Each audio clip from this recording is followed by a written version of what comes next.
Hey everybody, this is Rydo and we are back to MTG Arena. Today is Wednesday, May 20th, and first thing we'll do is re-roll this as typical. We have something new as an ad. It says bring your deck and get into a quick game. What is this? Like seriously, what does this bring me to? Let's come back to that and we'll click on that in a second. Second thing I want to do is the historic bundle and the historic anthology 2 is unfortunately going away as of tomorrow. So, do I want to spend nearly the last bit of all of what I've got? And maybe I won't even be able to afford Nicola Bolas as a character. This is a whole Nicola Bolas thing. You'd think if anything I would want to get Bolas Citadel. There's some big difference here though. Getting a avatar is a permanent thing, at least as far as we know. Getting a skin is a permanent thing, but kind of a stupid thing to get as far as a sleeve. Getting these cosmetics, not really useful permanently, because all of these cards, I believe, are Throne of Eldraine cards. They're not going to be in standard for a while. And see, I'm in this weird position because we needed to do, or we wanted to do, a quick draft War of the Spark. We weren't super hot on that. I guess it doesn't really matter so much. The problem more is that I just was trying to win more gems, and I don't know what happens. Do we just not buy a mastery set with the next expansion? Maybe that's what will happen, because this mastery set, it's not ending I think this month or in 20 days. I think it's ending in 50 days minimum, but it's not going to give me too much more dust, like crystals. Yeah, if we get to that level in the 37 remaining levels, it'll have 400 gems, few more packs, few more cards, few more gold, and one sleeve, and some annoying pets that I'll never use. And boy, does this still really just suck. You just cannot click out of this. You have to click like down at the bottom for some reason. Makes no sense at all. So let's just double check and see if we got Anthology 1. I feel like I got Anthology 1 on sale, and now they're doing something very different that is not as realistic. Yeah. As far as Anthology 1, we have everything. But I'm not really anywhere close to playing Historic. So is it really worth it to get this Historic Anthology to try to build up this foundation that at some point in the future my collection of cards that leave standard in the next two expansions might be able to be playable somewhat? I think it's sucky, but I think we have to take the anthology. I think we have to do it. I think we've already set ourselves down that path. A lot of these cards are big cards. A lot of these cards can't be gotten anywhere else. So just say goodbye to all my gold. And I certainly have not been doing a great job by any means. You do get 4 copies of each of these cards, so it's actually a pretty great deal. And you get some cycling. How can these cards have cycling in them? Is cycling not a new key phrase? I guess it isn't. I thought cycling was introduced in Ikra.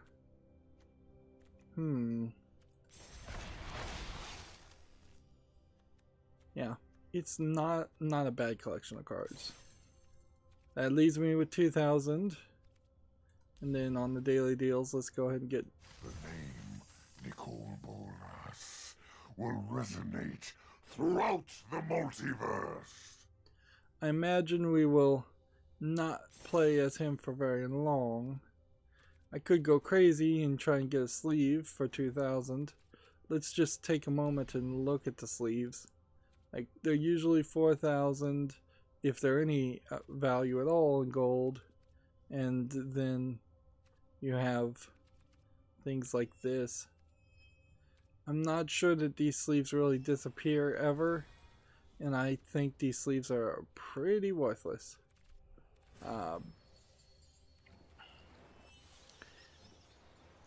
I would kind of hope that we would hit a point where Magic would realize that the sleeves should not be for sale.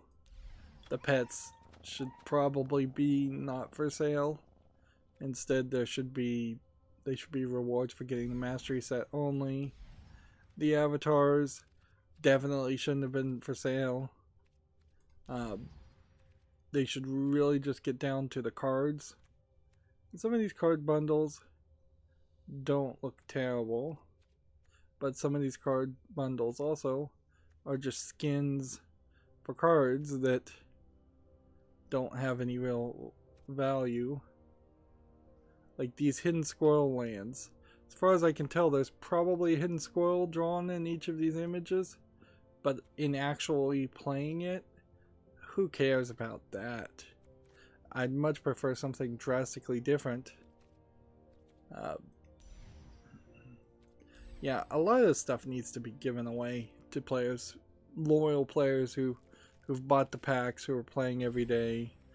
There needs to be more of a reason, more of a reward to get the people to come back and play your 15 games.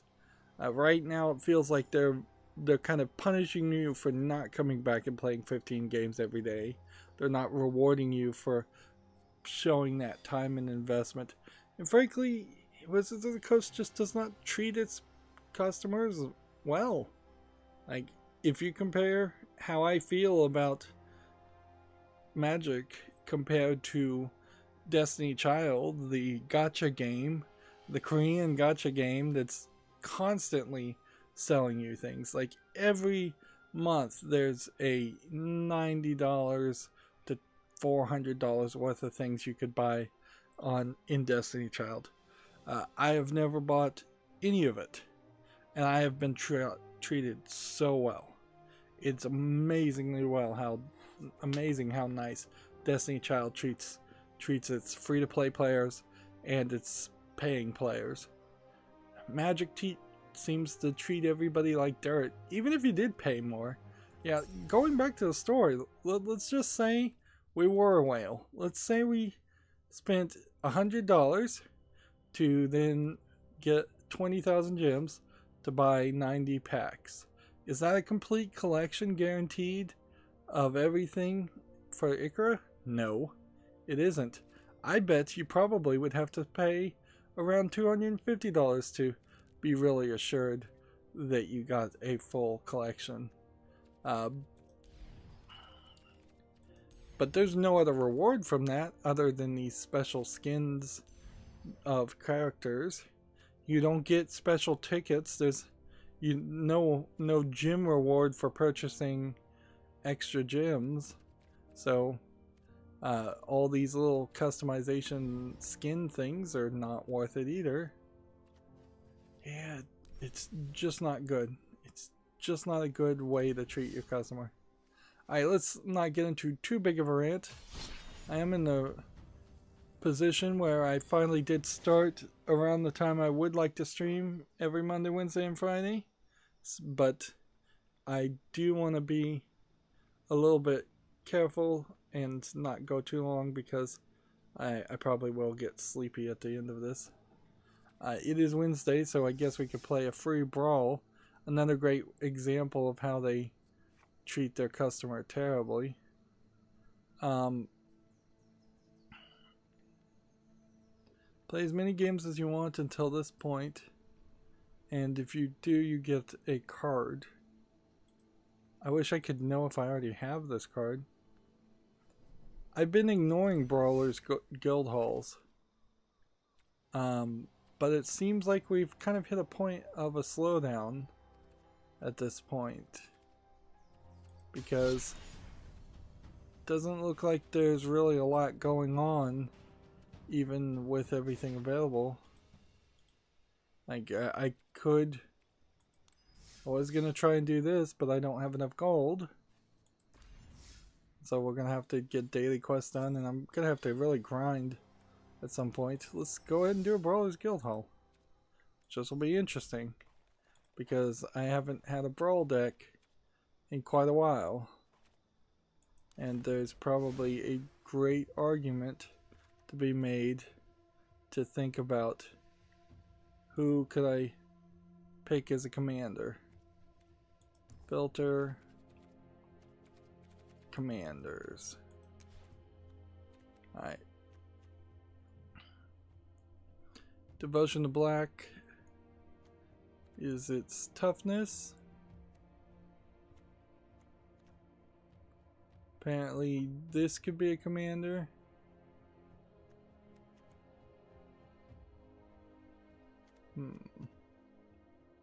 Beginning of your opponent's upkeep, if the player has one or fewer cards in the hand, deals 2 damage to them. Interesting. We could go with a hand destruction card there.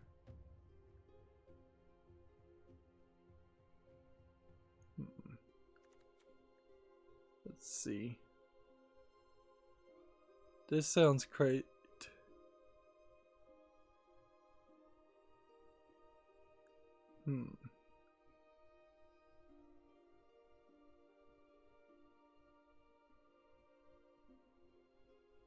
This might be our commander.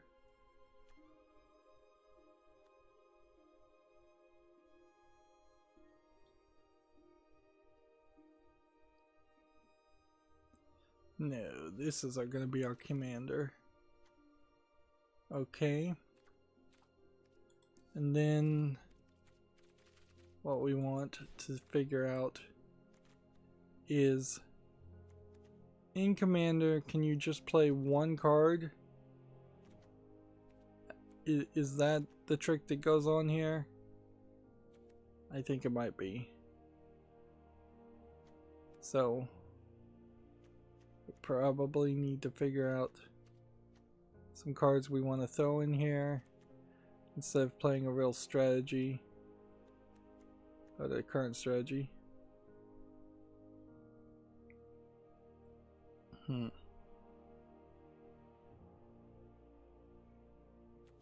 Probably don't want that one.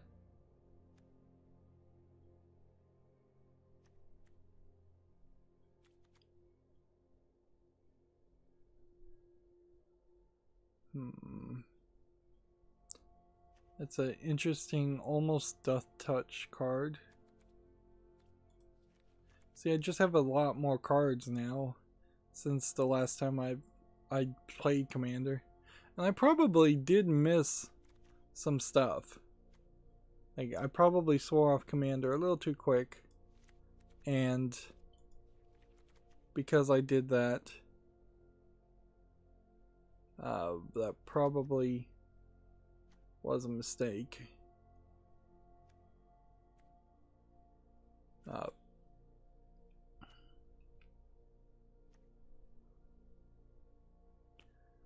see. What else do we want to see if we can get in here?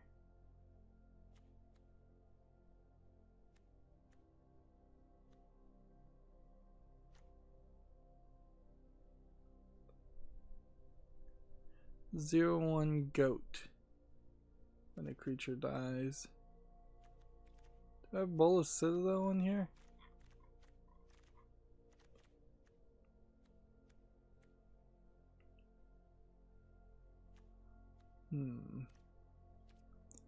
Feel like I should have Bolas Citadel. Is it banned?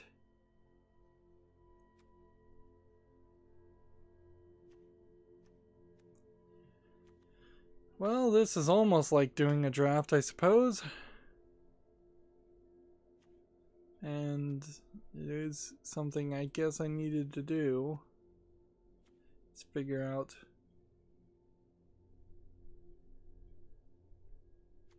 what I was gonna, how to play Commander.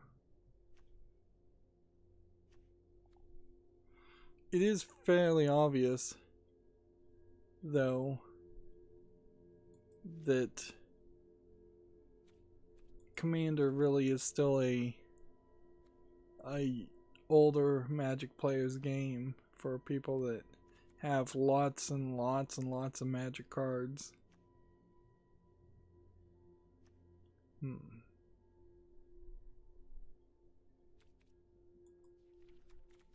And yeah, I'm still not sure I like this idea.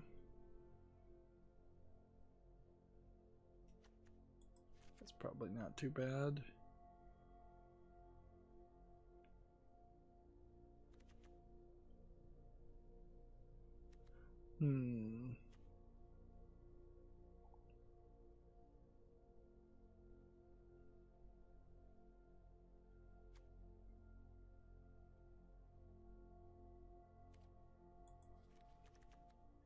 Maybe I should put some planeswalkers in here.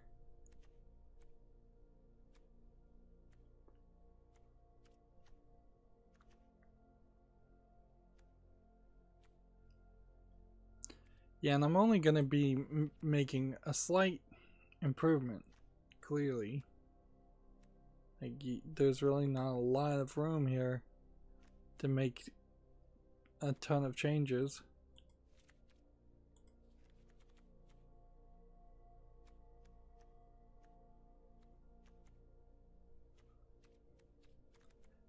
Probably wouldn't hurt to just throw in another planeswalker, though.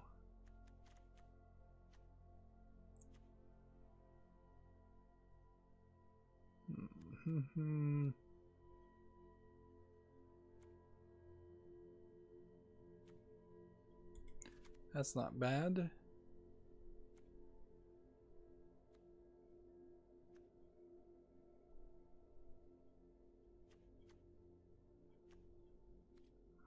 It's just too many cards. Too many cards.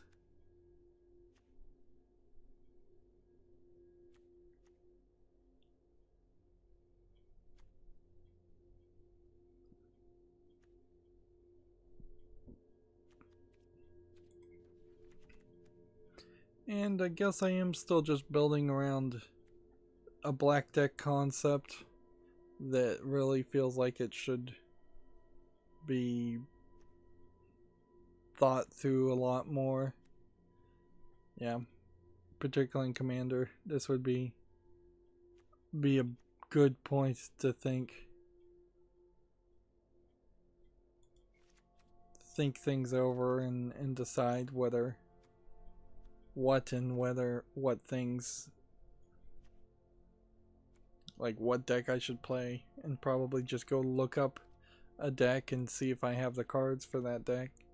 We're still kind of in the early days as far as of the tracker apps, and if we had a better tracker app that went to a better website, I feel like it would be able to tell me, like the Hearthstone tracker app website did. What was that? hsreplay.net, I believe was the name of it. Yeah. There's a level of improvement certainly that could happen that would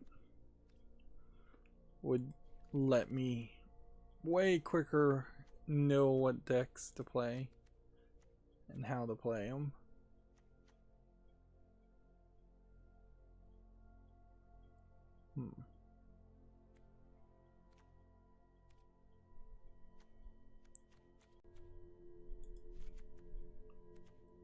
Still a lot of cards. I'm just throwing in a lot of cards. Now we're up to 72. And then the thing I really want to figure out is, can I get better lands? Put X charge counter, sacrifices, destroy each non-land permanent equal to the number of charge counters on the blast zone.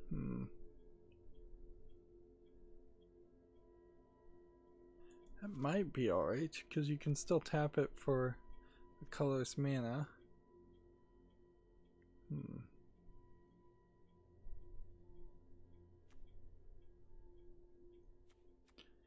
Here you could add 1 mana of any color in your commander's identity.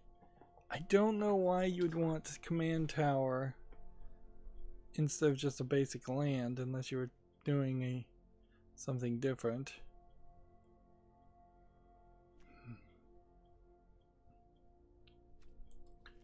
Yeah, but there are things here, clearly.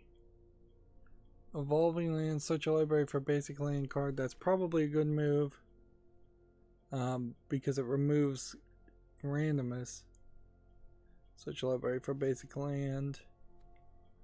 Fabled Passage, search your library for basic land. So you really do want, like, Fabled Passage, Evolving Lands.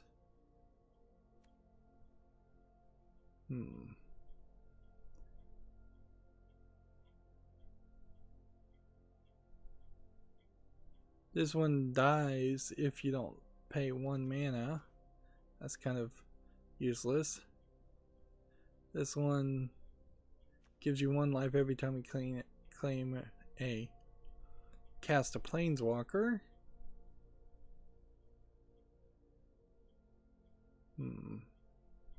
This is an interesting card. Probably won't ever get to be played.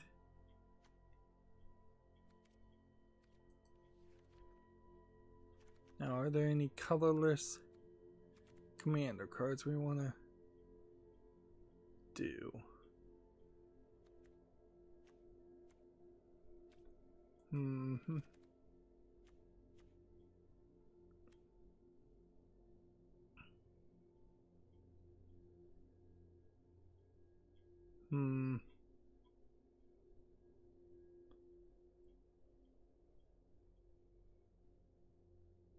What kind of counters does this have?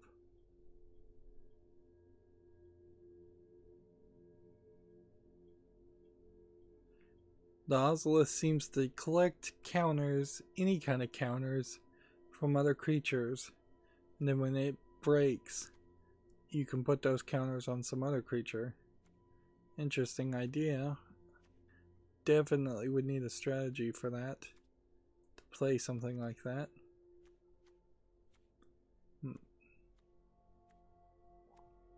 Here you have Prismate with the exact same art.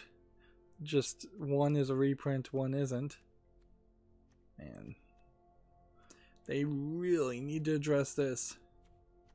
There's no need to show both of these. Apparently I don't have this. No, this card is not legal. Okay. That's fine. That would have been a little weird if it was showing me a card that was legal. I guess the idea may have been I took Bola Citadel out of the brawl specifically because it was unlikely to happen. Okay. So let's start at this. We added, let's go with 1, 2, 3, 4. So let's just go 1, 2, 3, 4. And then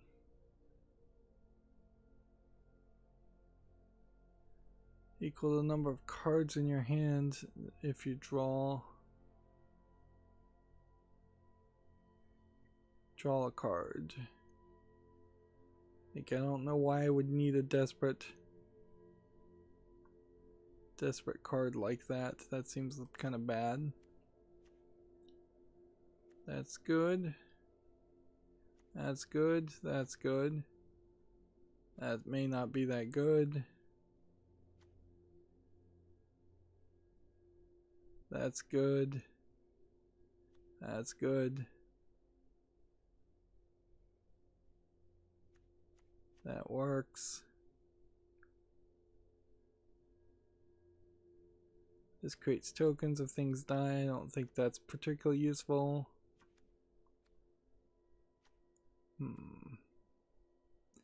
3 damage and 3 life for 4 mana. Let's go down to the really bottom of the barrel here. Let's go ahead and get rid of this.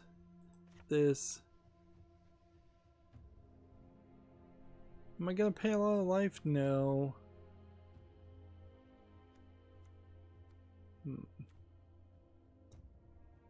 Is there a value in this? No.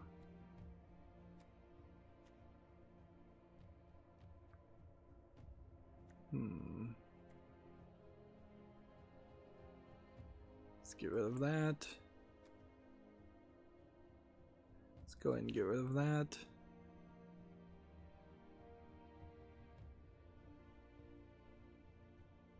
Lose 1 life in a mass. Well, if we're not paying life, let's not do that. Then let's not do that. We've got 4 more cards to get rid of.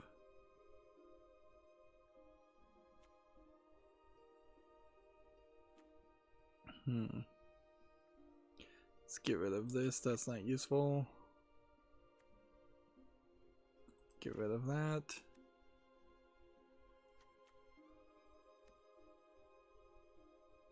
Get rid of that. Need 1 more card. Get rid of that. Alright, well, that's a new Brawl deck. Let's see if that changes anything. A lot of work, probably, for a lot of things. Hey, and we've have somebody actually on the chat. It's been a long time. So we have Max on the chat. Sorry I haven't been responded. Hey Rydo, I haven't seen your videos in a while. Making a deck, are you? You sound sad, are you? Or no, because you sound really sad. Sorry, yeah. I was leaning over thinking about the deck. I'm a little bit sleepy. I'm trying to get back to streaming at this time. I've been streaming in the past at like 6 and 7 in the morning. I don't think that plan worked out too well. And then so I was trying to stay awake, and I've been awake probably for probably we're approaching 14 hours right now. So yeah, so I may be a little sleepy, but I was also leaning over and just not being that. As for actual sadness, nah, I don't think I'm super sad.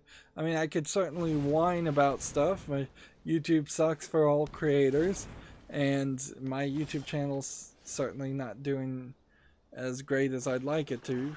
The COVID-19 has got everybody down a little bit, but not me any specific or special reason. Playing Magic the Gathering is not quite as rewarding, I think, as playing Hearthstone, but that's what we're doing now. So, yeah, Magic doesn't treat its players right, in my opinion. But yeah, more sleepiness than sadness.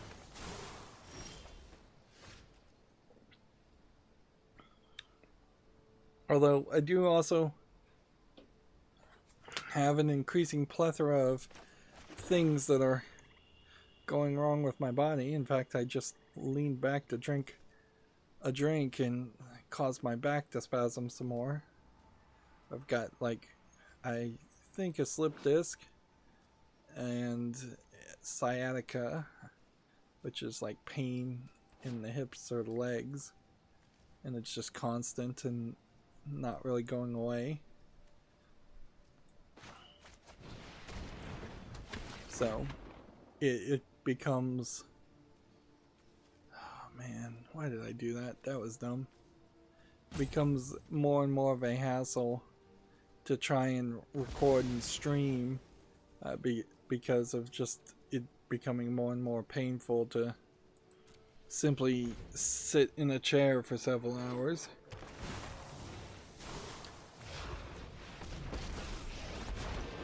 I will aid you.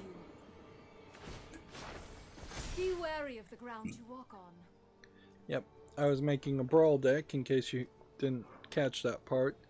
And this is probably the second or third time I've tried to bother to play with the brawl rules.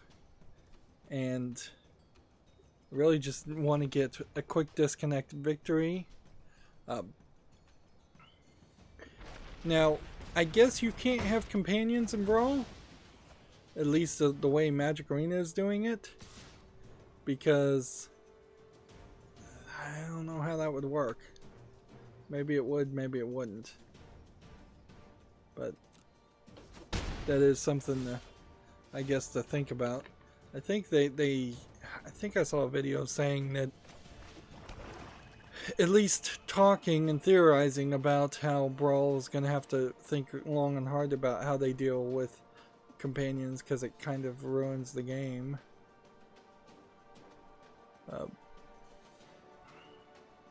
2 damage to another creature.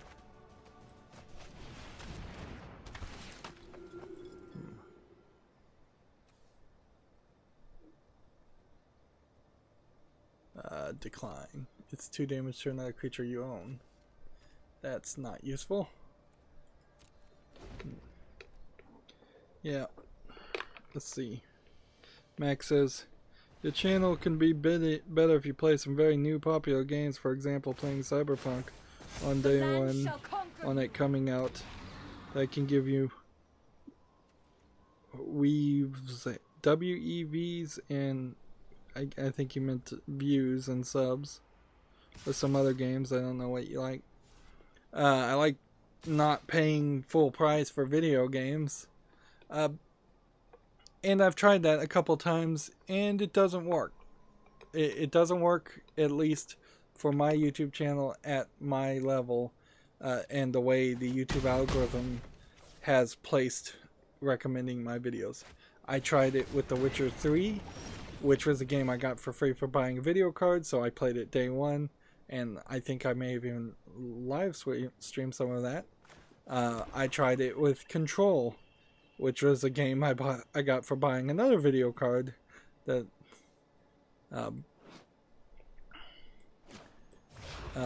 and neither one of those channels, neither one of those streams unfortunately got big views. The problem is my channel is mostly niche games, older games. That's what it's been established in the YouTube algorithm. That's what I chose to do. I wanted more quantity of coverage over just trying to chase the trends and play the newest thing. And certainly people will have seen that there's plenty of YouTubers out there that will play halfway through a game when it's brand new and not even make it to the end. I want my coverage to go all the way to the end, unless it's just a horrible game and I actually am rage quitting on it. But there's just a lot of competition there. I am an insignificantly small fish as far as the YouTube algorithm is concerned on new games.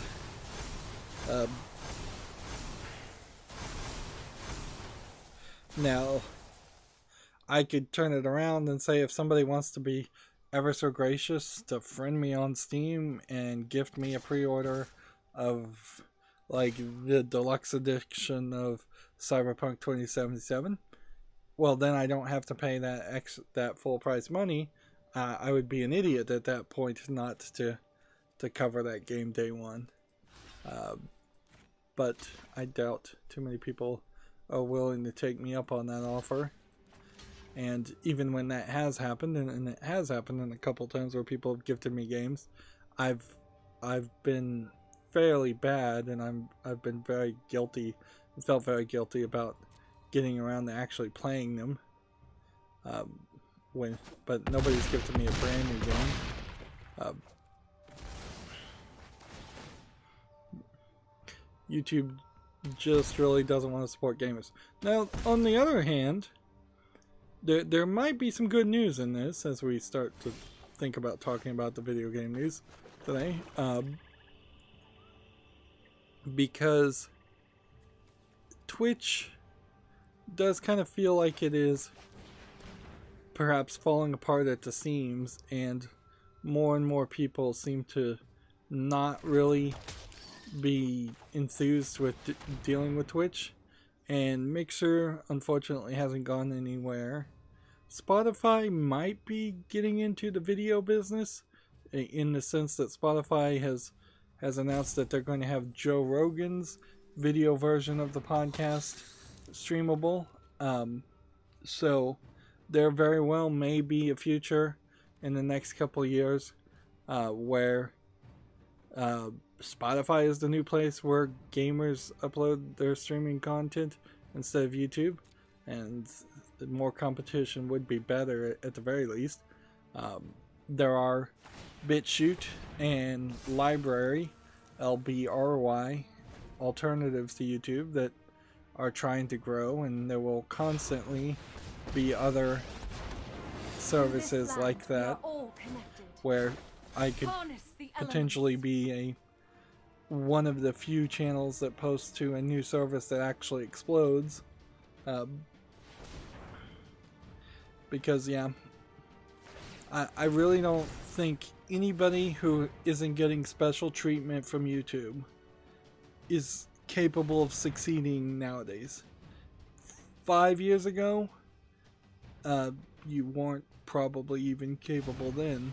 But 10 years ago, there was definitely a point where people were capable of, I hate to use the phrase, pulling themselves up by the bootstraps, but yeah, that was kind of the case. You had to get in on the ground floor with YouTube, and now that you can't get on the ground floor, I don't think too many people will succeed. And that's pretty much what I tell anybody who wants to be a YouTuber at this point too, is don't do it to try to be popular, do it to try to be successful, don't do it to try to make money, because that's not the reason to do it. You're gonna have to do it for the love of it, the love of creating art alone. But yeah, I don't know what, if anything, will fix it, but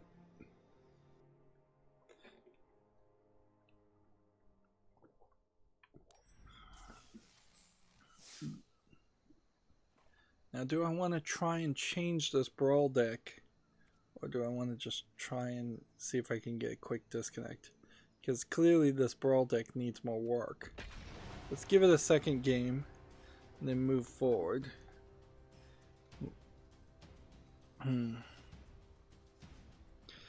Yeah. Max said, sorry, I'm not looking at the chat as much as I should. Max said 357 is not bad. You're right, it's not. It just really sucks that the minimum to make money was 100, and they pulled the rug out from under content creators, because I did have 100 subscribers and I was making about 7 cents a week, and I was hoping at some point, ooh, this is interesting, like a a French flag. No, that wouldn't be a French flag. Is that a Spanish flag? So I was making like 7 cents a week, and 7 cents a week is nothing, certainly, but it was potential passive income that could supplement like a retirement if I ever lived long enough to make it to retirement. It was something. It was an attaboy. It means what you were doing was at least a little bit valuable. And honestly, if I got back up to 1,000 subscribers, I probably would be making about 70 cents a week, although I hear the ad rates are pretty bad now.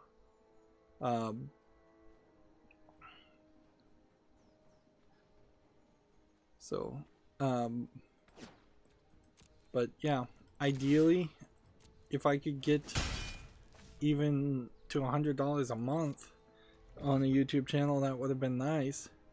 And there might at any point be a real snowballing effect. Certainly, it was a lot easier to get from 100 subscribers to 200 than it was to get from 0 to 100.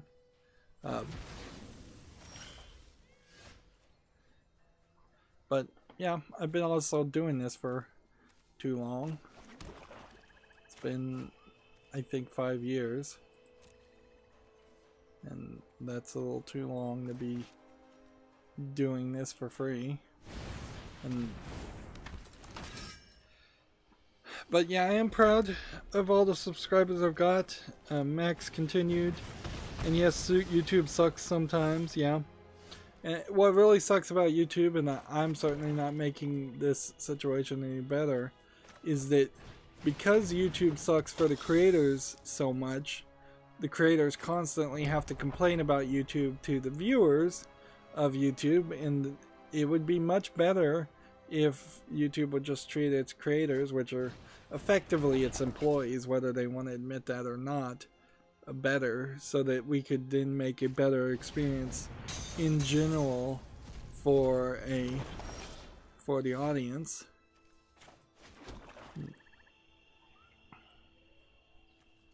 Let's see.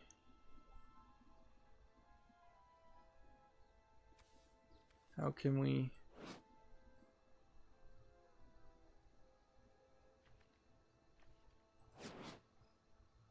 Yeah.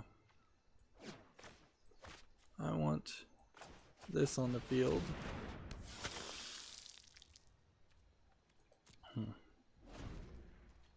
Max said if I can get enough money, I can do it. If I get enough money, I can do it.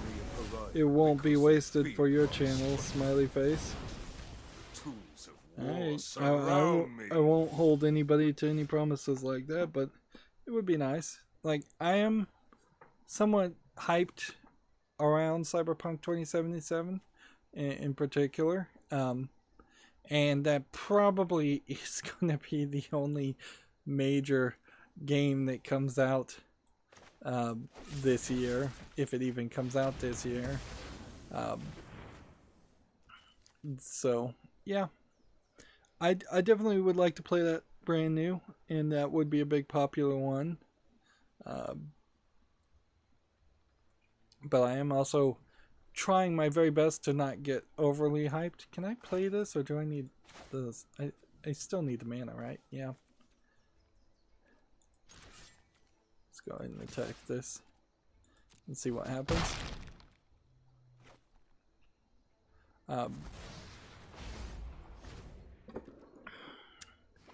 Yeah. Cyberpunk 2077 would be about the only big game here. And I am trying... I try in general not to overhype myself. Games are so bad about just hyping and then hyping some more, then hyping some more, and then hyping some more, to the point where the game cannot possibly be as good as it's been hyped up to be. I was thinking, I watched a video talking about how the Perfect Dark sequel was not as good. Sequel slash prequel game. The second game in the series, but it was actually a prequel. Which I think was called Perfect Dark Origins. But yeah, I was watching a video about that and I was thinking, yeah, if Rare, the makers of GoldenEye 007, I never played the Perfect Dark games, but their logo always caught my eye. Their box art caught my eye. It would be a great time, I think, right about now for the Microsoft, which I think owns Rare, to have somebody use that license and make something with the Perfect Dark name on it. And particularly, I think it would be interesting if the Xbox Series X had some launch titles that were shorter, like 5-hour nostalgia games. Like, this was just a thought I was having, but yeah, if you made a 5-hour vertical slice, almost like a demo, but a complete story still, of Perfect Dark, and that was very cheap on day one of the Xbox Series X. And then if you did the same thing with some of the other games that Microsoft and the Xbox One or the Xbox 360 were kind of known for, the arcade live stuff, for instance, like I think it was Bejeweled and Zumba and things like that. I know those, if those came back, there was a lot of games that were bundled with different versions of the Xbox 360 in particular that just haven't been touched. A lot of things Microsoft hasn't bothered to touch. Instead, they're acquiring companies that are in the process of making one good game, and then those acquired companies tend to never actually do anything else.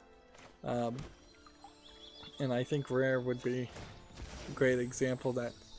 Another Killer Instinct game from Rare, so that there's 2 or 3 licenses that I think Rare owns the license to completely. Halo, something that felt like Halo 1 in its mechanics and gameplay style, because I imagine Halo 5, I haven't played any of them. There's a good reason to eventually go back now that they're on PC and play all the Halo games from 1 to the end. But if you made something that played with the mechanics a lot like Halo 1 and kind of went in felt nostalgic and didn't have to have the improvements that were added over the 5 sequels of Halo, there might be something there too. But I think it would be more interesting to have something like that than to basically have nothing and have a list of old games that they're not doing anything more with because they can't possibly make enough money to be a AAA game seller, but they could make some money. But inherently, that's the problem with all the video game industry, is that they are at the point where they only want to make games that sell 10 million copies instead of games that would just sell 150,000 copies. Which 150,000 copies wouldn't be bad if you didn't put that much budget into it. You didn't try to make it a 70-hour experience. You didn't try to just fill every game with the same old gameplay mechanic garbage. But yeah, that was a thought I was having. See? Yeah, Max says, okay, now I'm going to go to sleep because it's midnight. So yeah, I'll be sure to like your video. Thank you, Max, for chatting. It must be midnight in his location. Yeah. That's the problem with streaming, though, is that you do kind of always... Somebody's always going to get treated badly with the time zones.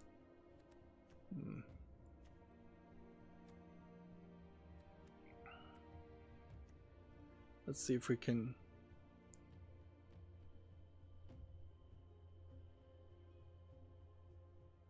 puts the top card into the graveyard.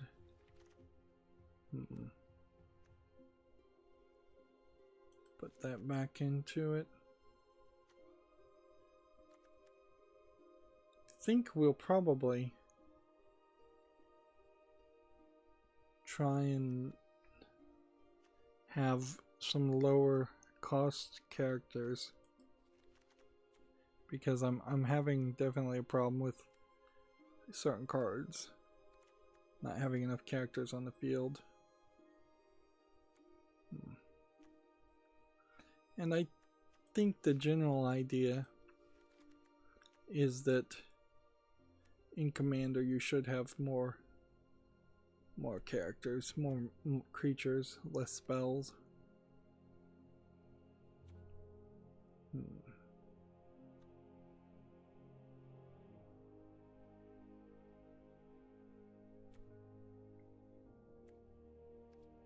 Let's see. Take that.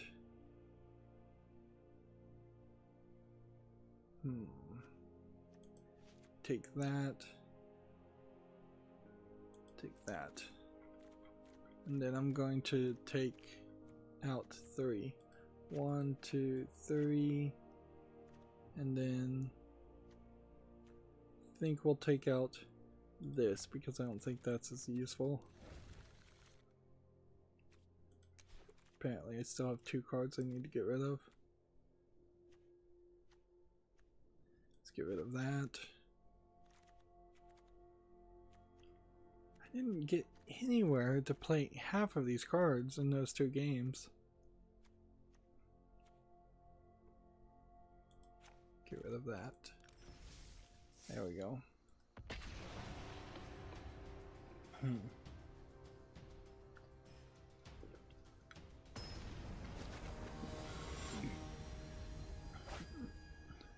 Okay, so let's move on to the accountability section.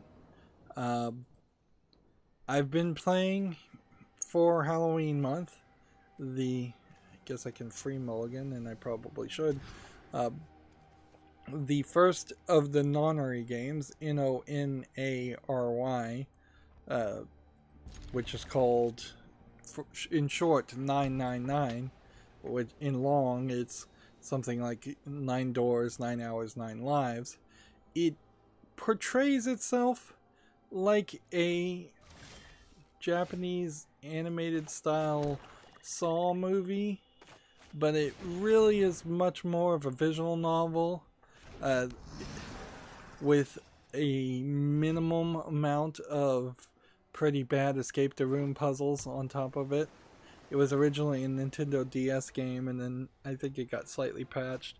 It turns out there's 2 screens. There's a adventure screen and a novel screen. You basically have to play in the novel screen, otherwise you're going to miss out on such an excessive amount of just description of what's going on that you won't be getting even half of the story.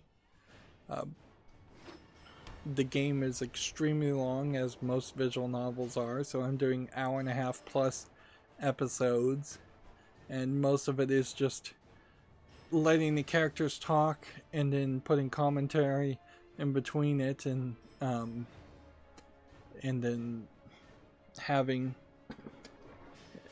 the escape sequences once in a while. I made it to the 2nd ending of 7 endings, and it hopefully will be exponentially shorter now, because there will be less new content, as there really are only 3 major split paths, and then at the end of the game there's like two extra splits that seem to happen. I have yet to get the good ending, and I imagine you can't easily accidentally get the good ending. the story does change based on what you do. In one ending, one character turned out to be the killer. In one ending, another character seemingly became the killer. And I say seemingly because it didn't actually tell me who the killer was.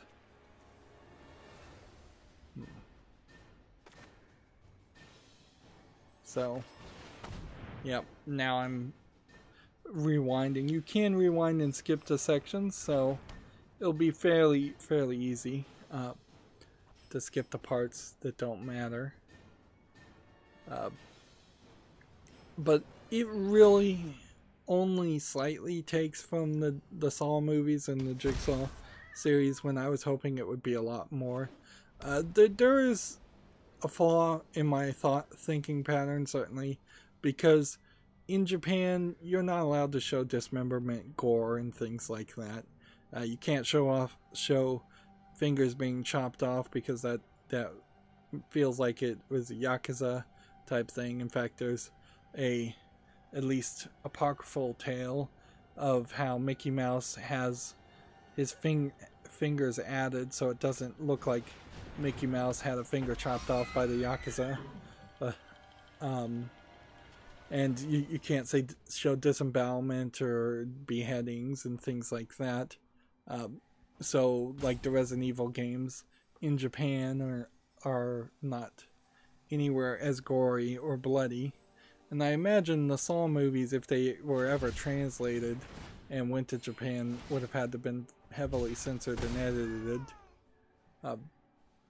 So instead, what you get, because it's a Japanese game that's slightly inspired by the Saw movie, is you just get like bloody bodies lying in a puddle every once in a while, or you get blood on a wall, and that's about it.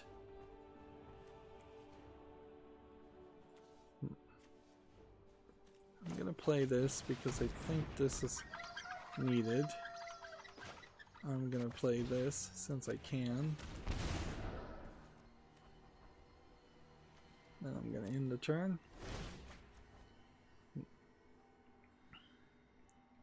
So yeah, it's a really long game. I'm not hating the game, but it probably is teaching me that I wouldn't want to overcommit on covering visual novels. Like any visual novels that I would cover, 100% of it needs to be narrated, including the descriptions, including everything. It would probably help if there's a lot of animation going on too, instead of a standard visual novel where there's only a handful of stationary images of each character. So I really am only thinking maybe the top 3 visual novels that have ever come out might fall into that category. If somebody had told me that the Nonary game series was 90% visual novel and it was only very loosely inspired by the Saw series, I wouldn't have thought of it. I also thought it was going to be a lot bloodier and gorier, and it is in small sequences, but it's not consistently. You can easily go an hour without seeing anything horrific, even things being talked about that are horrific. As for trying to figure out why all the people were kidnapped and put in this Jigsaw-like murder trap, so far no answer has been forthcoming. It seems to me like there probably is an answer, but only if you play across multiple playthroughs enough to get the good ending. And if you don't get the good ending, then I think you are probably doomed to only get maybe bits and pieces, hints. And it might be that there really is no actual solution. Because it might be a case that what is going on changes in the same way that who the killer changes based on your decisions. There's also an awkward true love path. There's actually a romance scenario that's going on in the middle of this this murder jigsaw style escape the death trap game. There's also weird elements that could have been gamified, even with just simple QTEs that weren't. It as a DS game, it's even lacking by that standards as far as gameplay. It's a shame there haven't been more Saw-inspired style games. There was Saw 1 and Saw 2 that came out, and that was pretty much it. But I probably would also have to admit that my like for the Saw movies, as cheesy and awful as they are, probably colors my opinion as far as whether there should be more Saw games or not. And horror and gory things tend to not want to sell very well.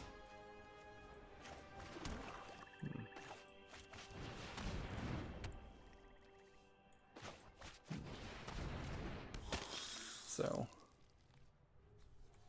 it's not gonna be super surprising that it wouldn't sell.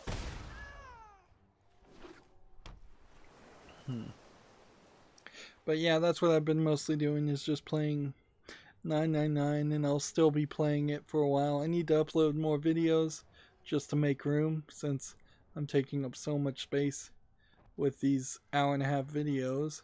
And they will start probably on October 1st, or whatever Monday is the first Monday in October. And the series may just go straight all the way through the Halloween month of October into November, and maybe even into the end of December. It's just so long.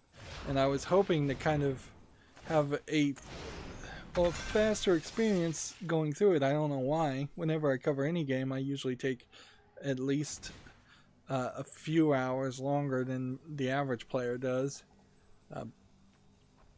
So I was hoping to potentially play the second game, which I think playing the 3 games in the Nonary series would probably tie the story in a little bit better. I will also say for 999, there is this slightly distracting element in which a character that goes by the code name eventually of Lotus, she is just wearing a belly dancer outfit, and it doesn't really get addressed much, and it seems like the main author kind of doesn't like her as a character. She's like I don't know what you would call the opposite of a Mary Sue, what you would call a character that you create to dump all the negative things you dislike onto. But like Lotus, she looks like an adult in anime size form. So she looks like she's 30 to 40, and maybe late 30s, early 40s. And yet every other character makes jokes about her. A lot of times when they haven't even really interacted with her, they call her old hag. There's plenty of other characters that could get some gentle ribbing or insults thrown at them. There's at least 2 other male characters that could be called old or made fun of being old, and that doesn't happen. So in a weird way, the attention just keeps getting put on Lotus. And every time visually you look at her, she's just got a ton of cleavage because of this belly dancer outfit. Her entire abdomen is exposed, and she has a sash that is way below her hip bone line. So like every time I see her too, it's just like you're at this weird visual point where it doesn't really make sense. I'm not gonna block any of these actually. I'm gonna put this on the field first.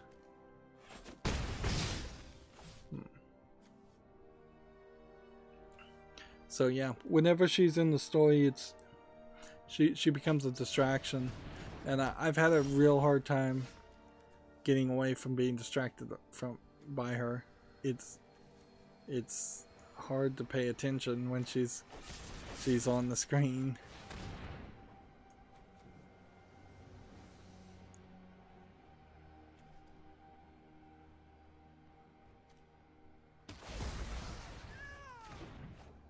So that's the commander gone.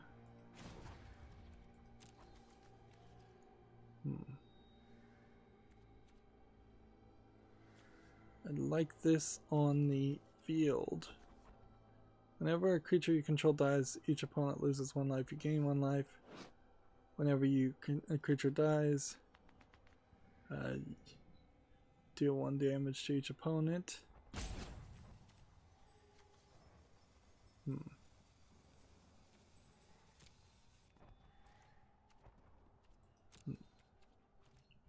But yeah, I would say that they really desperately needed to explain away Lotus's dress, her outfit, considering everybody else is well overdressed in it. They seem to be in winter clothes, and put some more gray hair in like gray hairs in her hair or wrinkles on her forehead, something for it to make sense that she's called Old Hag.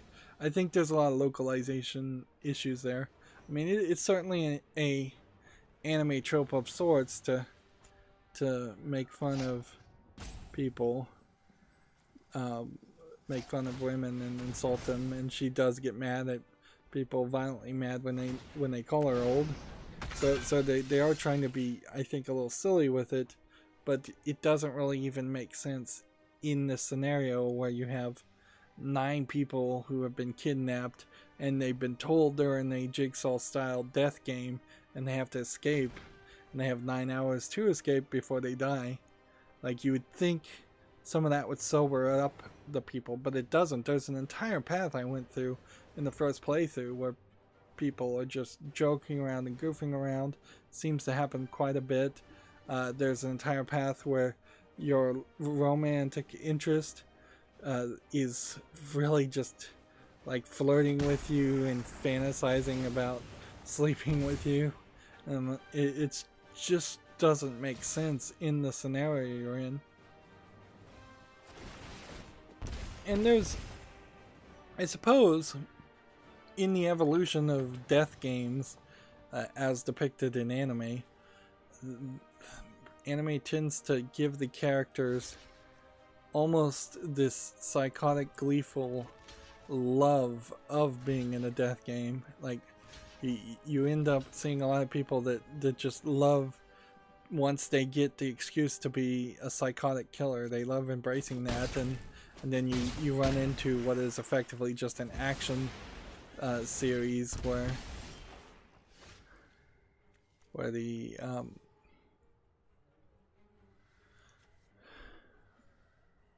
where the characters are just completely enjoying the fact that they're now allowed to be psychotic killers. I don't know if I'm gonna be able to live here.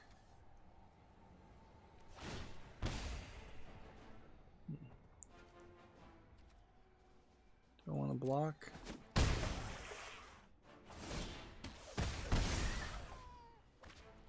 Okay.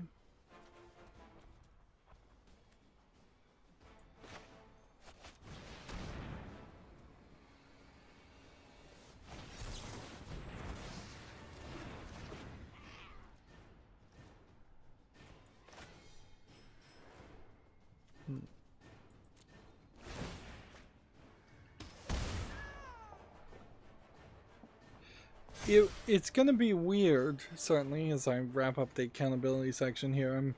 going quiet and trying to actually win here, and I'm probably not going to. But we are making progress, I think, towards a victory. It will be weird to decide what, if anything, I choose to cover in the next, in addition to the other thing I've already recorded for Halloween month. I wanted to record 2 other things, but I may only have enough time really to record 1 thing. I've covered an old point-and-click adventure style game, or old, point-and-click adventure probably is the best way to describe it. And I've just lost, by the way. And I'm covering 999 now, so I need to cover something that's more of a AAA first-person shooter game, which The Evil Within 2, it was my goal there. That was a game that someone gifted me, so I definitely need to cover that.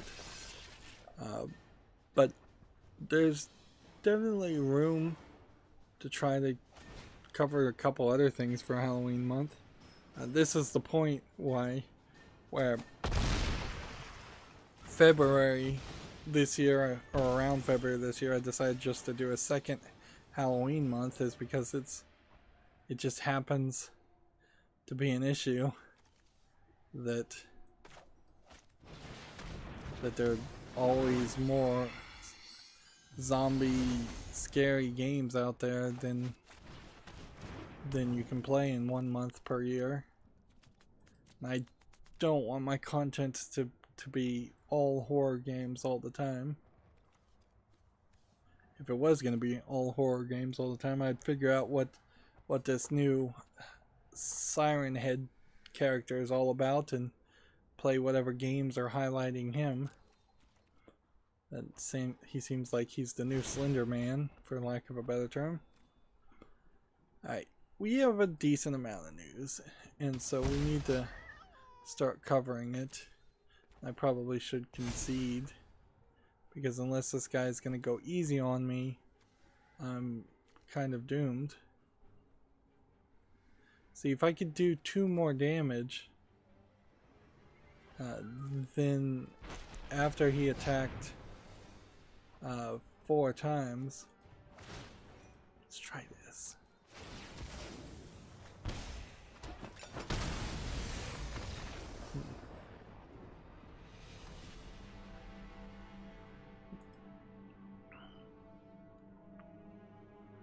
But no such luck.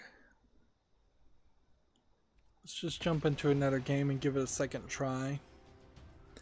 This is the reason why I haven't been doing brawls, obviously. It's pretty obvious now. Anyways, TechRaptor has an article here. Tencent North American Studio is launching. It will be headed by Scott Warner. Now, who is Scott Warner? Veteran game designer Scott Warner heading up TI-MI Studios Los Angeles branch, according to the press release. I would like to know more about Scott Warner. I know a lot about Tencent. It's a Chinese company that has been allowed to become a super influential, big company via the Chinese government forcing big companies such as Blizzard Entertainment, Epic Games, Snapchat, and countless other businesses to do business with Tencent and give a percentage of their profits to Tencent if they want to access the Chinese market. It also feels very often the case that the Tencent is more than willing to do the bidding of the Chinese government and influence companies like Blizzard Entertainment. So this is not a company you really want to see trying to make a American office. Like you can't really. This is busted. I can tell already. You can't really believe for a second that Tencent is trying to bust free from communist China control and make an American office. and that it's going to do something different. If you look at Nintendo of America and what they actually do and what they actually create, it's basically nothing. Like, everything for the most part is made by Nintendo of Japan, and all Nintendo of America does is localize and do PR for the American region. Take note that Nintendo of America has been around since the 80s. So, Tencent of America, for lack of a better term, is almost certainly going to be the exact same thing, just a meaningless subcommittee.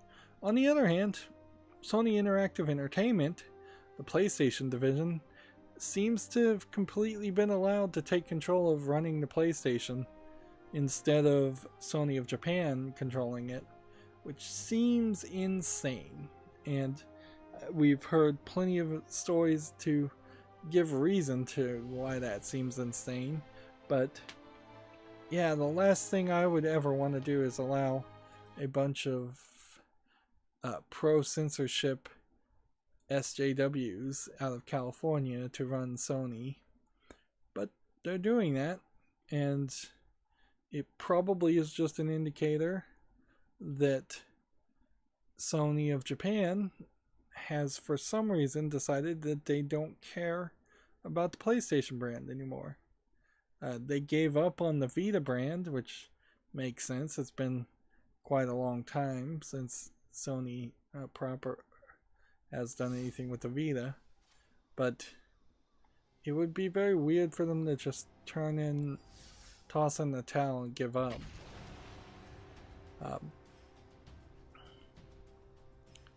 Let's see.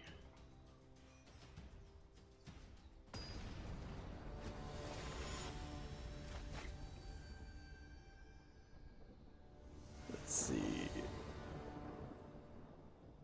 Apparently, this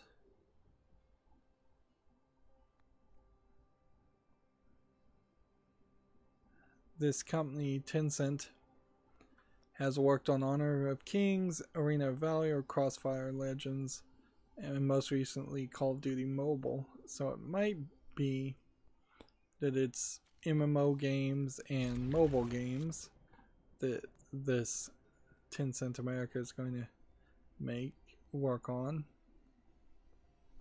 Let's see, here we go. Warner's career began with a 3-year stint at Black Isle Studios, where he was game designer for Icewind Dale and Planescape Tournament, 2 games based on the Dungeons & Dragons franchise. So, yeah, okay. From there he moved to Pandemic Studios for 8 years, where he worked on Full Spectrum Warrior and the first 2 Mercenary games. Those seem more like first-person shooters. He also put some time in at 343 Industries to work on Halo 4, another first-person shooter game. Battlefield Hardline, Star Wars, and an unannounced Star Wars project. So, it seems like he's mostly worked on first-person shooters, so that probably gives a small hint that Tencent North America is thinking about making some kind of Fortnite-style first-person shooter game, would be my guess. On the other hand, it would be fairly easy to believe that since they're making him the head, quote unquote, and I'm going to editorialize there and say, put that in quotes, there's a decent chance that he will just be the boss of whatever gets made, and so his actual experience of programming and making games, working on games, doesn't really matter. More, it's a question of what is his experience as far as leading a team. And in scanning that section, let's see, he was the director for Battlefield Hardline and several unannounced Star Wars projects, which is to say that either EA was at fault for not making those unannounced Star Wars projects, or he was at fault for not leading the team to make something that would have actually made it to the point of being announced. He was the design director of Halo 4. So yeah, I would say Scott Warner's not particularly got the hottest titles under his belt as far as things he actually directed and was in charge of the management of. So he might be a really good programmer, but he might be a poor boss. In the same way that I suspect that Gabe Newell might have been a good programmer at one time, but a terrible boss, and Cliff Blazinski might have been a great programmer at one time, but a terrible boss. We've seen this trend happen a lot of times before. These rock star people, personalities that come out from the video game world, but then they get put in charge and they really shouldn't be put in charge. On the other hand, you have the Activision Blizzard problem, in which then the money men get put in charge, and then all the games turn into complete garbage because the money men just want to put in more microtransactions and more free to play, like money revenue generating elements. Well, moving on, we have a game on Steam called Hunt Planet Bug, which almost looks like a attempt at making either an Earth Defense Force clone, because that would be fighting giant bugs, or for the Western audience, a what's that movie where they fight the giant bugs? It's a whole movie series of them. I want to say Battlefield Earth, but I know that's wrong.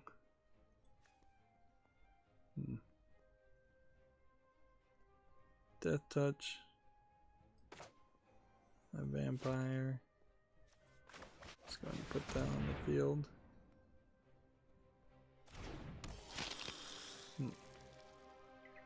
Starship Troopers is the game I'm thinking of. Yeah. Kind of feels like a Starship Troopers game. Kind of feels like a Earth Defense Force game. I don't know if there actually were any official Starship Trooper games, but the visual polish here is pretty low. This is $6.99. It's English only. I don't mind the idea of being a space marine or a marine in general and shooting giant bugs, but it's gotta be good, and I don't think it is gonna be good. Well, this guy seemed to realize that I wasn't paying enough attention and disconnect because of that. Thank goodness. Let's get away from playing the brawl. So this gives me a card I didn't have, and so I probably should check something out there. Let's see. This card has a symbol. Fire Song and Sun Speaker. What is this symbol that's on him? It looks like a triangle in the middle with a kind of face-like 3 arcs. This must be not Dominaria. So, a Dominaria card is what they just gave me, which is a historic card. And if I was to look at all the Dominaria cards I don't have, yeah, there's a lot of Dominaria cards I don't have, and probably won't ever have. And this looks like this is a mythic rare, if I was to guess. So probably not a bad card, just probably not great. And then there's Ikora packs. I might as well open them, but I've pretty much got everything. War is hell, and I'm happy to take you there. So if we go back to our deck here, yeah, we got a 4th copy of this one, a 4th copy of this one, a 2nd copy of the Planeswalker, which is a mythic rare, and a 2nd copy of this uncommon. Yeah. Let's see if we looked at everything as far as Ikoria.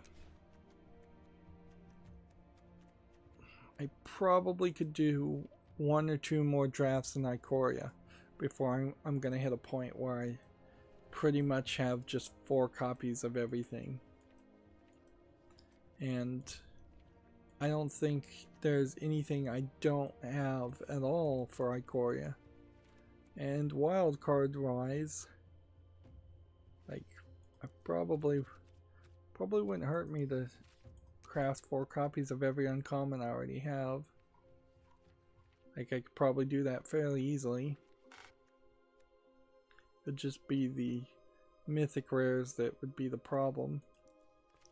I could probably even get all the rares that I'm missing. Yeah. I have 1 of every rare.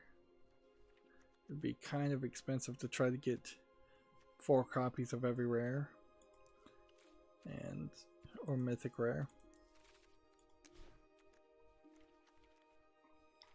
What I should do is start to think about just the historic lineup.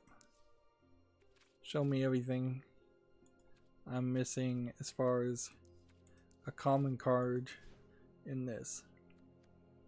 1, 2, 3, 4 cards that I'm missing.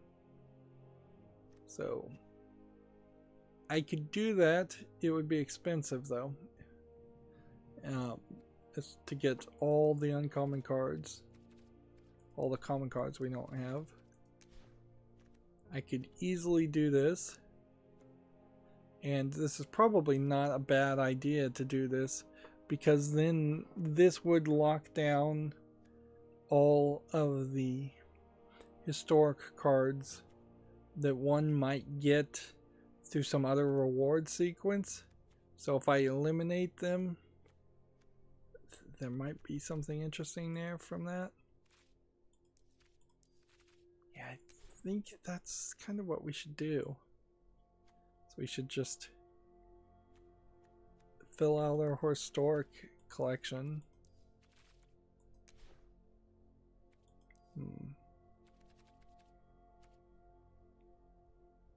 Okay. Let's do it. We may regret this later, but 1 craft, 1 craft,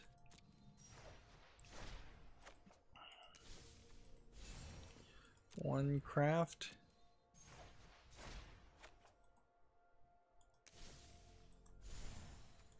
1 craft. How about we just make 1 copy? I think that's a good middle ground here. Let's just make 1 copy of everything. Because we're not going to do a draft to get these cards, ever. And that will still leave me with a lot of wild cards for the next expansion. But the next expansion is just the reprints anyways. So I don't think they matter too much. So 1 copy of that. And then we'll get 1 copy of each of these. And see, Opt is an interesting choice there because I already have like 4 copies of Opt. But I guess they're not backwards compatible in Historic. Or they'll just be in the interface forever to annoy you.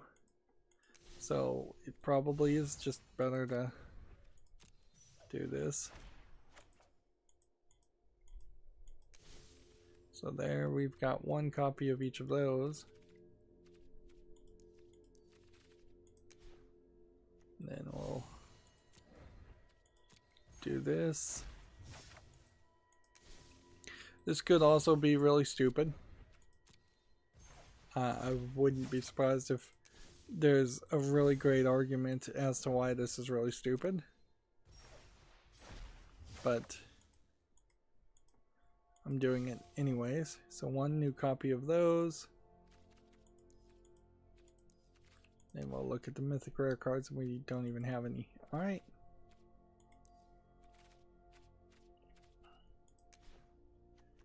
So that puts us forward a little bit more as far as getting everything done, and it didn't use way too many of our wild cards. And we'll have to find out what happens with the Brawlers Guild Hall at some other point, as far as seeing, we had already claimed that and opened that pack. The animation was just a little slow. Yep, we'll have to see, I guess, next week what the reward would be as far as the Brawlers Guild Hall. The reward this week was probably way better than it was 2 months ago.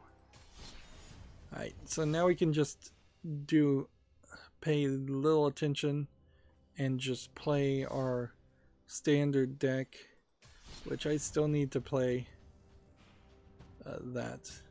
What is this Wednesday Brawl?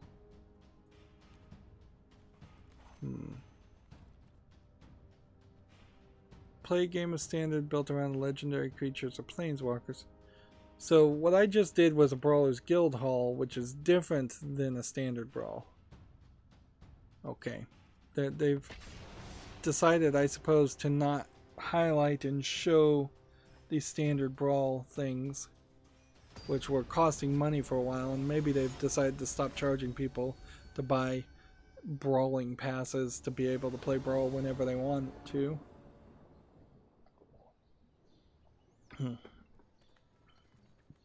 So yeah, we can just get back to good old brainless standard ranked.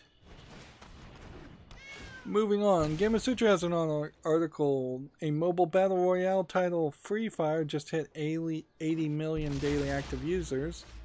The image of Free Fire definitely seems like it has a slightly interesting assortment of characters that you would play as. It's probably a nothing Fortnite clone, but on the other hand, free in the name certainly probably doesn't hurt sales, and it probably has microtransactions. It's a Singapore-based company that made it, if that affects anybody's opinions.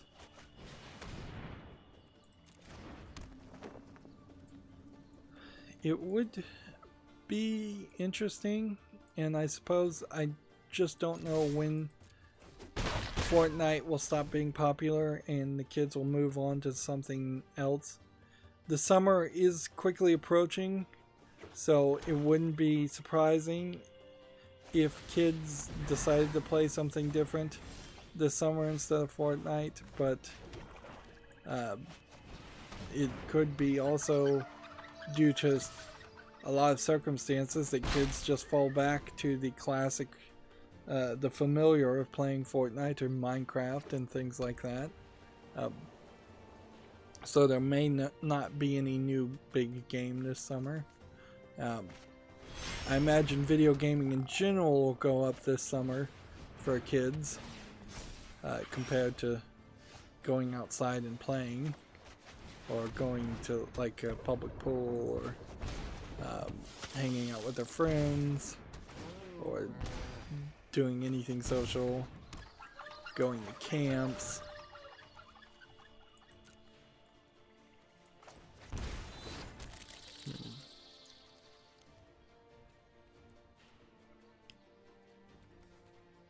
Let's see.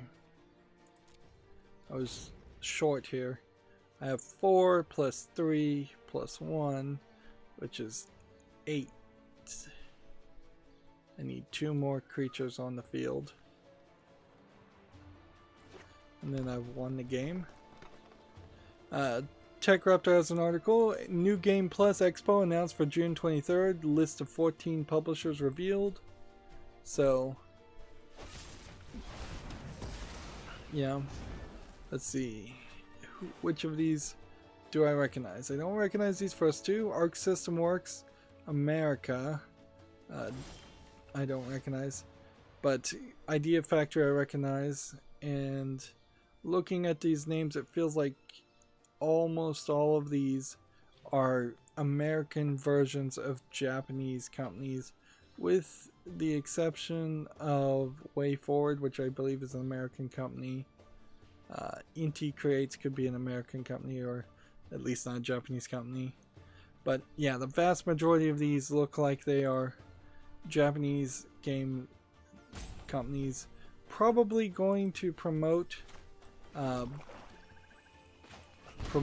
games that would have been promoted at the Tokyo Game Show, if I was to guess. There we go. We have now won. Just gotta click all of these. I wish this would just auto pick, since there's only 10 options. And that's how you win with Vindictive Vampire and Bolus Citadel. So, yeah. That being said, I don't know how many of the Japanese companies are going to really be willing to let even their American Western counterpart subsidiaries announce new games or show off new content so much. So the thought I always had a fear of is, since Japan is now moving into a lockdown scenario, I wouldn't be surprised if the Japanese just take the attitude that if their main target audience of Japan, their homeland, can't get the games, they just won't release the games, and they'll just go into a full lockdown, we won't do business at all with anybody mode until they can start selling it, because they are deadly afraid of reverse importation, would be my guess, at least the game companies. I know the anime companies are deadly afraid of reverse importation, and I imagine video games are fairly more expensive in Japan than they are in other countries. So I think they really wouldn't want to release a new JRPG style game, or whatever Japanese style game, and have somebody import it and have those sales not show up on the quarterly reports from, as far as sales from Japan. So what I suspect will happen at that event is you'll get a lot of just trailers, teasers, talk, without anything new real or committed, anything new or something that would be committing to something new or doing something different happening. A lot of conventions certainly happen where there's basically no new knowledge ever said or exposed, and the conventions are mostly pointless, just designed as a way of pretending like the companies know how to advertise games. Moving on, TechRaptor has an article. Detroit 1995 has a story worth telling. This looks like in a 3D adventure game where you hold up photos by the looks of it. Let's see. It's part of the USC Games Expo that went online. So this was one of 49 titles that are free if you want to play them. They're University of Southern California, I imagine, student projects. Not bad for a student project though. This looks interesting.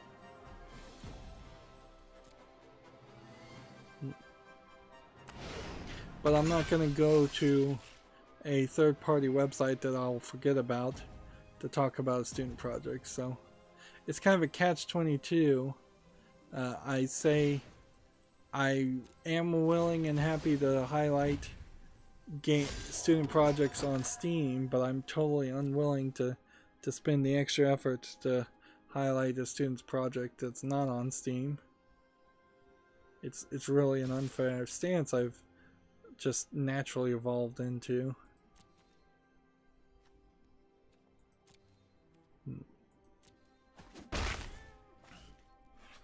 But I don't know how to really correct from that without spending the extra effort, which is probably a lot of ways to respond to that people respond to a lot of situations. It's like, yeah, I don't know how to fix that without spending more effort, and I don't want to spend more effort, so might as well just be honest about that.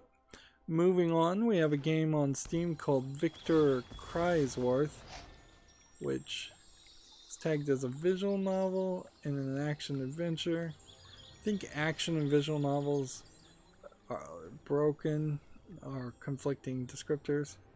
This does look like it probably is just some stationary images that are kind of being asset flipped. It doesn't look interesting to me at all. I'm not seeing any characters or gameplay mechanics or anything like that other than text. This is $5.94. It's English and Turkish. So I think I have to skip it. Even if I jump through the video's not showing me anything. I would like to cover more Turkish games, certainly, as I love to cover more foreign games or games from countries not known for making video games.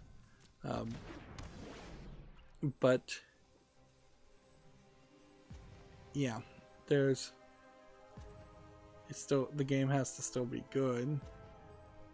That's not seemingly the case in that instance. Next, we have a game on Steam called Every Day's Different, and looking at all of the skins shown in this thumbnail, I think the clock needs to be reset as far as adult games, even though this isn't tagged as having sexual content or nudity in it, and it actually looks like a pretty low effort, badly animated Western attempt on a visual novel game, if I was to guess. Also, I kind of feel like some of these backgrounds and some of these characters were released in another game relatively recently. This is early access, which makes no sense for a visual novel. It's $9.99, and it's English with allegedly full audio in it.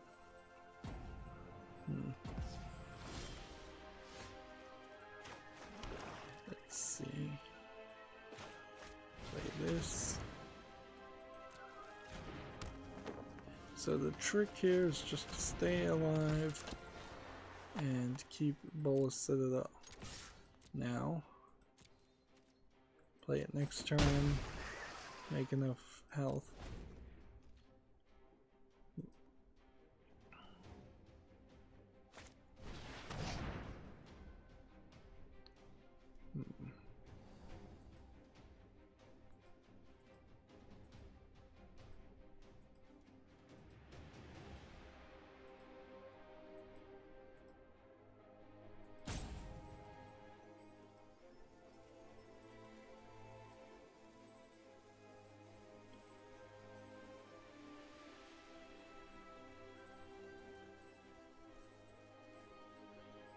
See. Command and Conquer, apparently the remastered collection is on Steam, and they just announced Steam Workshop support. That's great, but that's not what I wanted to highlight.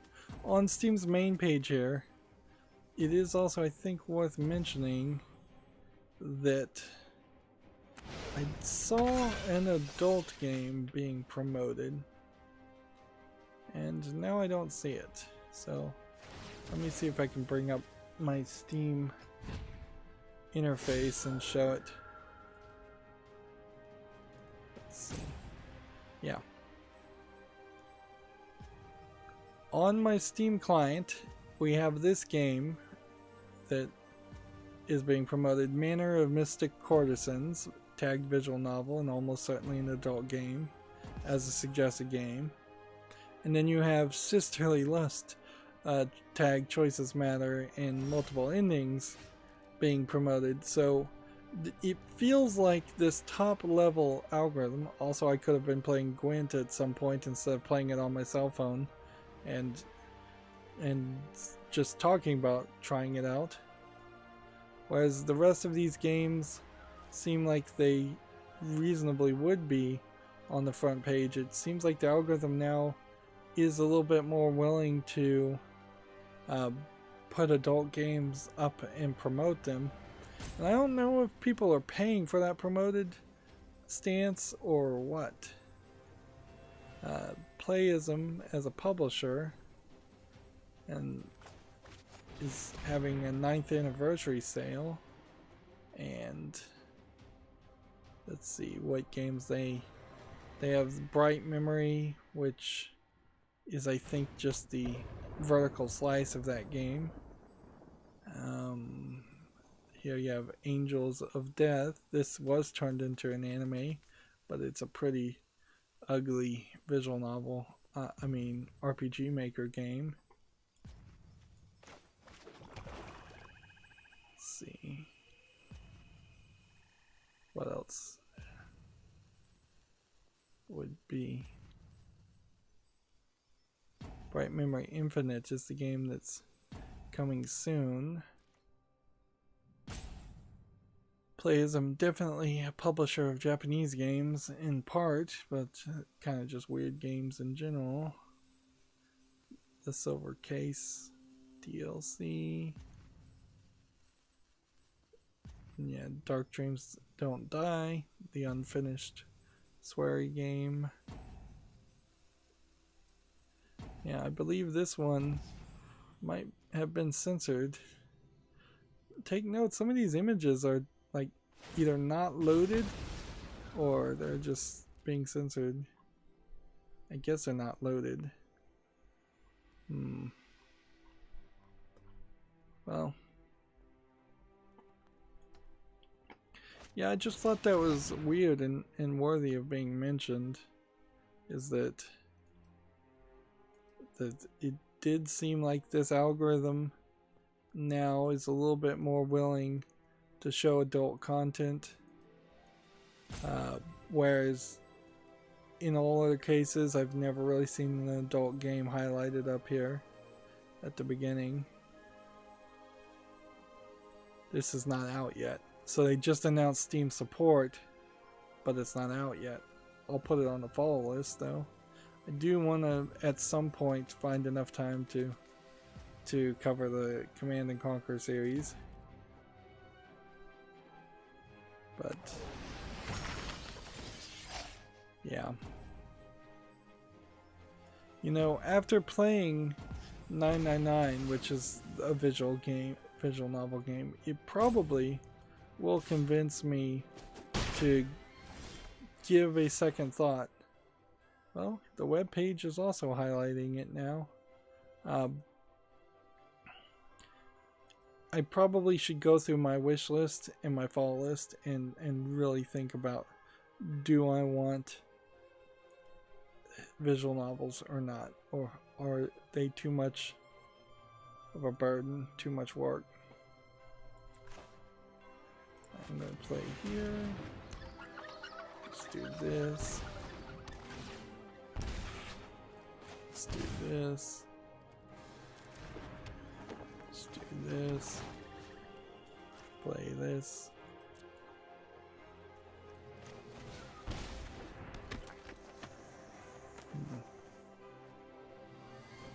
And go and eat food.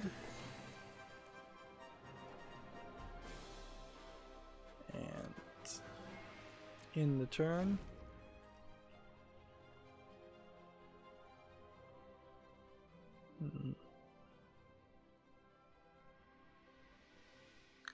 Yeah, I'm trying to think if there's actually a game that Playism really has published of interest. They've published a lot, certainly, but the website is, Steam is taking its sweet time to decide whether it's going to load those pictures or not. So let's move on. We have a Gamatsu article here. Missile Command Recharge is coming to the Switch PC and PC on May 27th. It's available now for iOS and Android. Looks like it's probably a slightly improved Missile Command game, clone, sequel, whatever you want to call it. I guess if it's actually made from the original developers of Missile Command. That's a little bit different, but it probably has just been improved for a touchscreen. And I don't know how you really make Missile Command a game that anybody wants to play these days. It's just too old of a game, too simple of a game.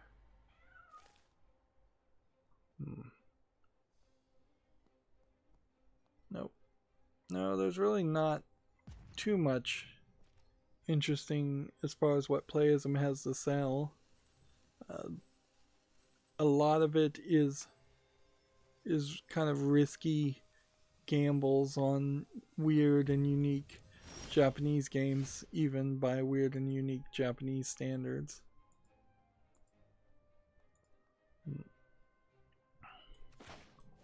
Let's see. Can we pull this off? If I could put this on the field, then kill this.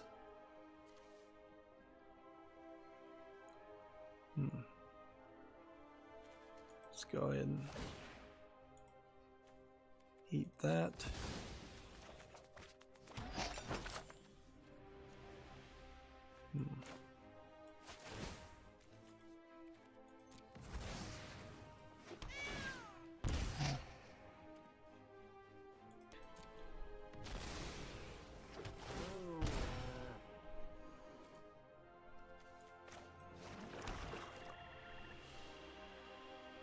So this cost 4, so I'd die if I played that. But if I choose to attack with this,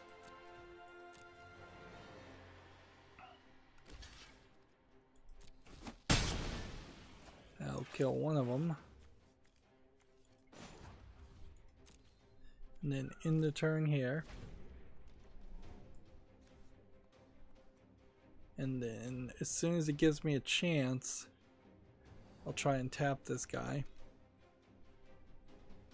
That should get us to win. There we go.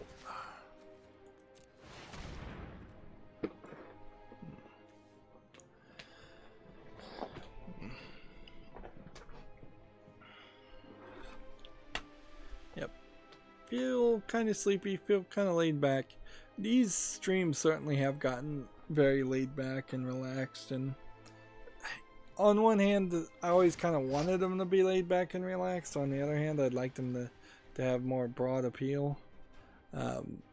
So there's a pro and a con to that idea, certainly.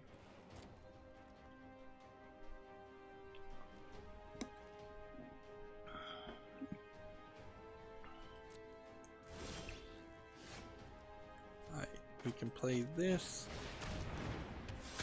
and we can play this. We can now do this.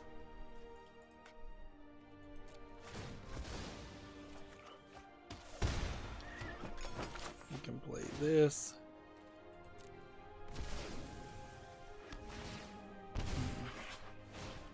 We can take this.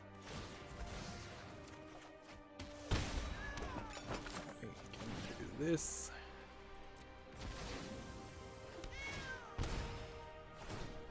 Really wish I could script all of that.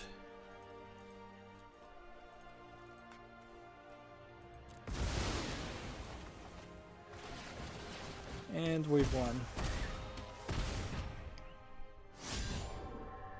Which means we might go up a rank on gold.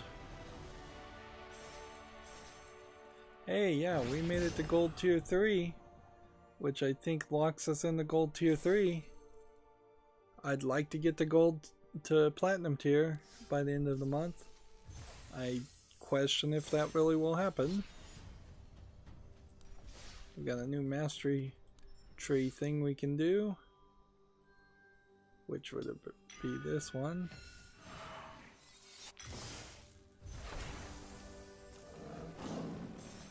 More cosmetics. Yay, more cosmetics. Something I couldn't possibly ever care about.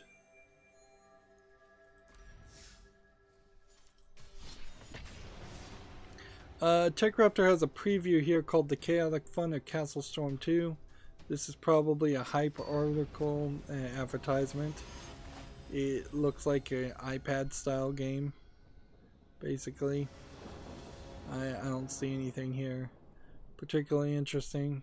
It does seem like there might be a decent amount of variety of screens and interactions where you can change things.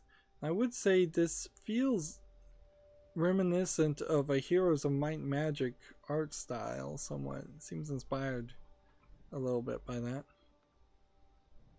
Let's see, Castle Storm 2. Not the sequel to the Captain Sparkles game. I think that was called Castle something else. Wasn't Castle Crashers for sure. Well, moving on, we have a game on Steam called Mahjong Deluxe, which looks like it's a Mahjong solitaire game, and it doesn't look particularly interesting or different. It's $2.69 in a whole bunch of languages with a third-party EULA for no good reason. It's a little surprising there aren't more Mahjong games that come out on Steam, but maybe Valve actually does do a little bit to tell people, hey, don't bother to put yet another Mahjong game on our storefronts because it just won't sell. I think Valve probably could do a better job of telling certain people that their products just won't sell, and put out some data. Like, if there was an annual announcement of the worst performing types of games, the almost like a loser's award on Steam, that wouldn't really benefit Steam much to make it feel like to put out negative information, but would probably be helpful. And they try to give the similar kinds of information by putting out like the top 10 or best sellers of each month. And certainly I've never seen in any of the monthly blogs of the best sellers of that month there to be a low effort game to actually make sales, make large amounts of money, or a Mahjong game or a jigsaw puzzle game. Things like that don't really rise to the top. Moving on, we have a game on Steam called Stabby Cats, which is probably, from the looks of it, a low effort attempt at a Smash Bros. Game where you play as cats that stab other people. Yeah. This doesn't look good. This is a great example of a game that won't rise to the top. It's free, so I guess the price is right. English only. Let's see. Now, do we want to block?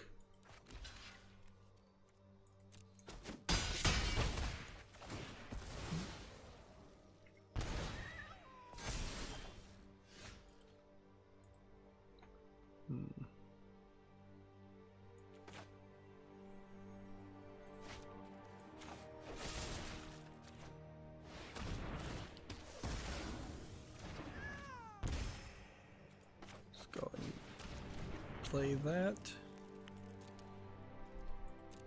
We can pretty well win here. If we get Bowl Citadel, that would be helpful, but I'm not sure actually necessary. Next, we have a game on Steam called Neversong, which is tagged as an adventure RPG game, but it seems to have more of a musical element. Kind of feels like a Daedalic game, but it isn't being published by Daedalic or any company that I recognize. Does look interesting. Does look a little dark. Apparently it was formerly known as Once Upon a Coma. It's $12.74. English full audio in a bunch of languages. I'm gonna put this on the fall list and see what reviews say. If it gets a decent amount of reviews. I don't know why you would rebrand your name, but Once Upon a Coma is a pretty bad name, so I can't say I completely disagree with that.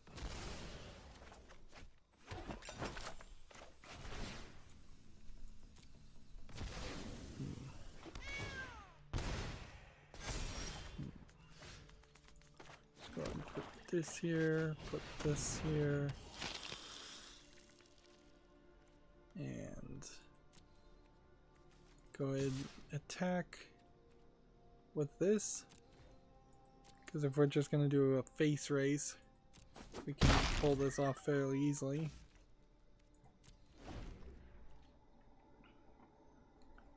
Let's see. Tech Raptor has an opinion piece here. Lessons XCOM can learn from Gears Tactics. So if you want to read this article, that would be okay with me. I'm going to skip it, of course. I feel like XCOM probably does have some lessons to learn from somebody. Even though XCOM is kind of the de facto standard of those style of games, I would call any game that plays kind of like XCOM a top-down turn-based strategy game, an XCOM clone, for lack of a better description. But yeah, it does seem like there are some slight problems with how it plays, in the fact that it's just a little too long and a little bit annoying.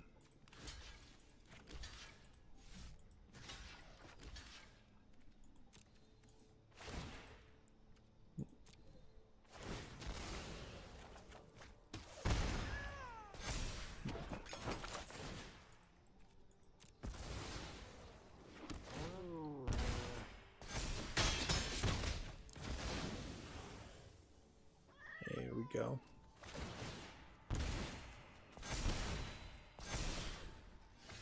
I mean, he's trying really, really hard right now to win, and I'm kind of stomping him.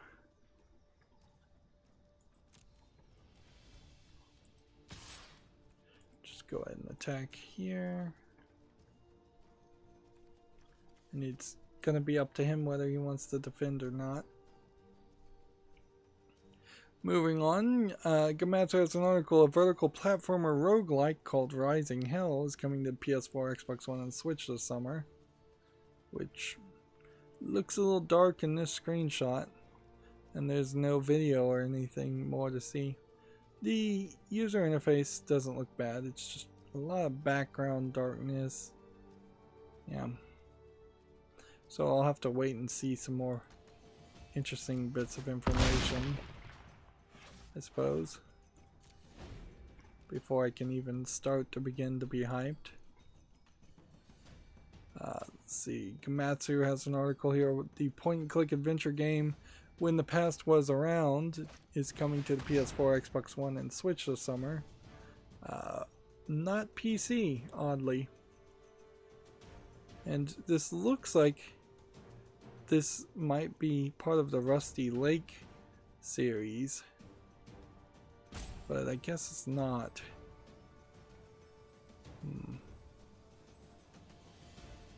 So, yeah, not coming to PC, so since I'm a solely PC gamer, that's not super interesting to me.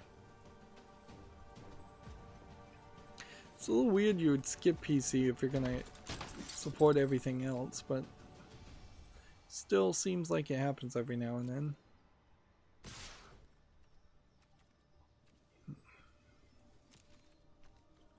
So we're gonna hit this one and hit this one, and then sacrifice this.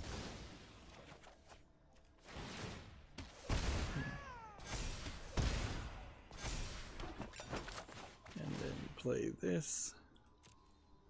Just gonna put this one really ready to win.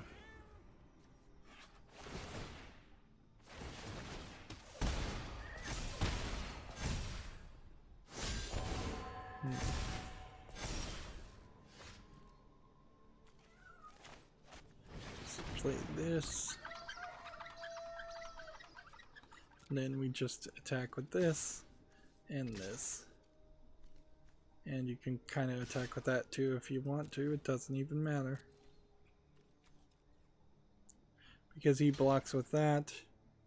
And I can then just sacrifice that.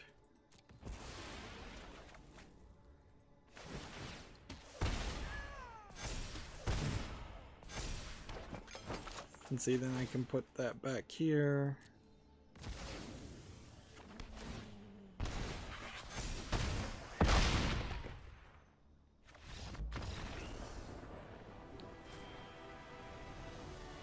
We're having a pretty nice win streak right now.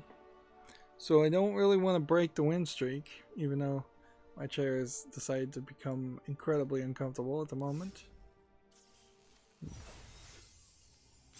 And we still need like 11 victories and one more land. Seriously, that was the daily quest, play 40 lands?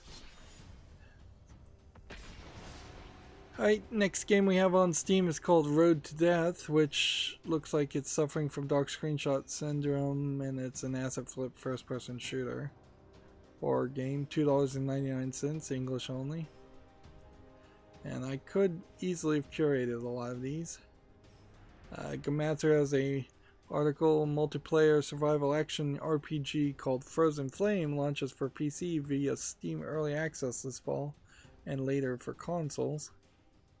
So, well, do they have any video to show there as far as it kind of looks like what is becoming an increasing standard in MMORPG low effort games that seem to be planned to be made, and we have seen a few made, but it seems like a lot of them are announced and planned to be made and don't actually get made also, or that a lot of those games in the past have just been released in Asia and not worldwide. TechRaptor has an article, Drake Hollow release date announced and will be on Game Pass Day 1. What is Drake Hollow? This looks slightly interesting. Some new kinds of monster. And the Molasses Flood, parentheses, the Flame in the Flood, has announced that their in development title Drake Hollow will come out on Xbox One, Windows 10, and Steam July 17th. Interesting. So you got a white-haired girl following a magical drake through a doorway, and then it takes you to a new fantasy world. Okay. And then you do these kind of weird construction, build a base gameplay. Well, that is not what I was expecting. So you build a base and you fight monsters apparently.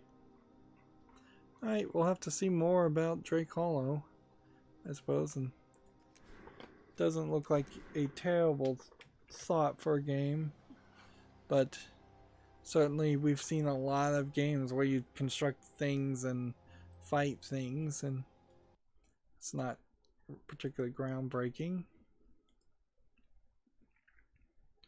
And again, we have to reload magic. TechRaptor has an article here. The Plague survival sim Going Medieval is coming out later this year. I don't know if this is a joke that you're avoiding the plague, because I don't think that it's probably a well-timed joke, and I don't think, no, it seems like you actually are avoiding the plague in the game.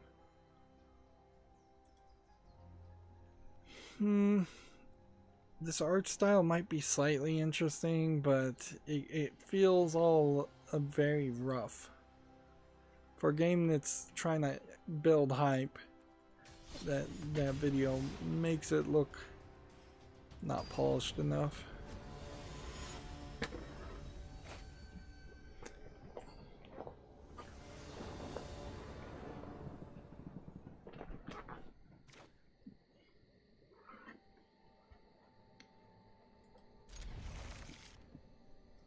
Maybe why I've been winning more is because I've stopped mulliganing. I've been mulliganing almost every time when I for the past couple of weeks. And so maybe you just do start with 2 mana in this deck and that's okay. Even though I've heard you want 3 to 4 mana on the first draw.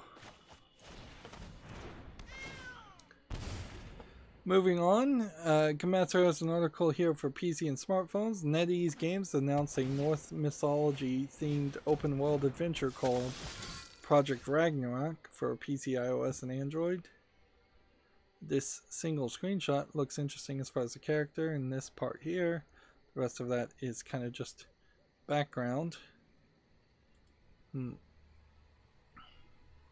We're going to be dangerously overfilling with Norse mythology. Seems fairly obvious after the new God of War game was set around that realm. A lot of people took the message and decided to clone that mythology, and it's, I don't think, going to work very well. And I wouldn't be surprised if it turns out that the next God of War is set in some other mythology outside of Viking Norse mythology. I feel like I'm mispronouncing Norse, and I don't know how I'm doing that. We were talking about Cyberpunk earlier. TechRaptor has an article. The Cyberpunk Red tabletop RPG has been delayed. So I doubt that will have anything to do with the actual game. And that might really just be a production issue. Just everything being delayed in particular at the moment. Okay. Moving on, we have a game on Steam called Cyber Lemur, which looks like it's probably a low effort asset flip game. Yeah, it does not look good at all. Early access $1.59, English only. Nothing there of interest.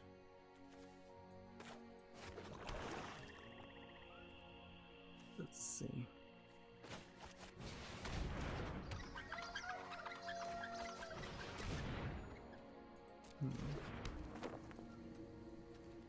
Yeah.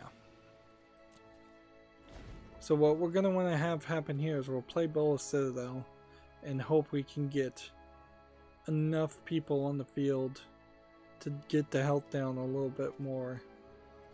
Because right now I'm not guaranteed to win. There's a good chance I'll win, but I wouldn't say by any means we are a guarantee to win. TechRaptor has an article here, Dark Knights with Poe and Monroe review. I saw a YouTuber start to cover this. I couldn't really figure out if there was an actual game there or if it was just kind of a almost visual novel with some full motion video on top of it.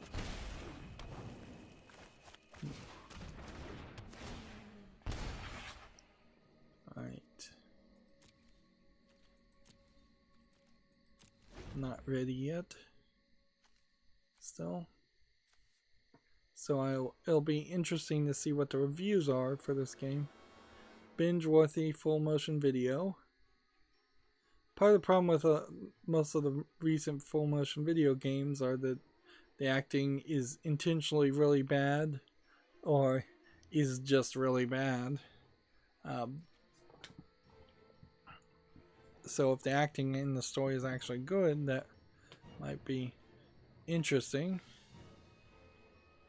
Yeah, and apparently TechRaptor seems to like it because they gave it an 8.5. They say you won't be spending many dark nights with Poe and Moreau, but you'll find a few memorable episodes of interactive TV in this full motion video success story. Pros are excellent performance, fun FMV storytelling, and occasional surreal visuals. Cons, it was canceled too soon, it has limited interactivity, and it has genre teething issues.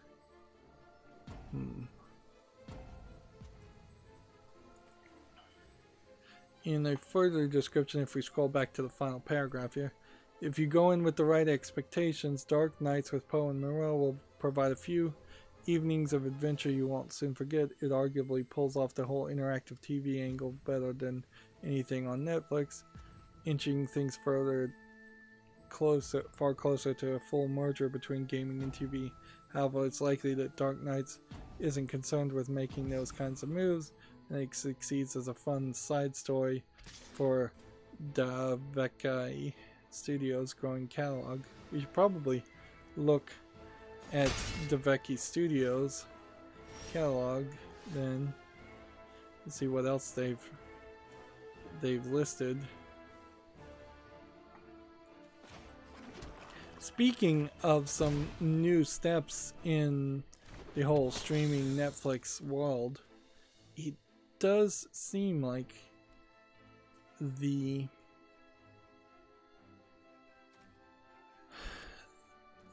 Netflix is doing something different, and they've put on their own YouTube channel the first episode of one of their shows, and that makes a lot of sense because one of Netflix's new shows, even if it's really good, and let's face it, a lot of Netflix's original shows are pretty bad, really doesn't get any shareability if you see it on Netflix. There really aren't any water cooler moments anymore, or ways in which people talk about what they saw on Netflix. So by putting a first episode on YouTube, you're integrating yourself nicely into a system where you can then go share that to Facebook using a cell phone, just in the share button. You can share it to Twitter, you can share it to whatever friends or relatives that might be following you.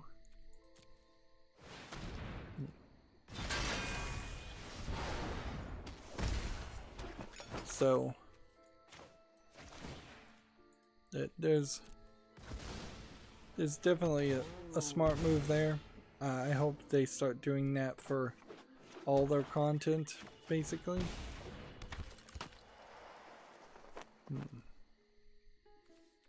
Alright. Attack with this and attack with this.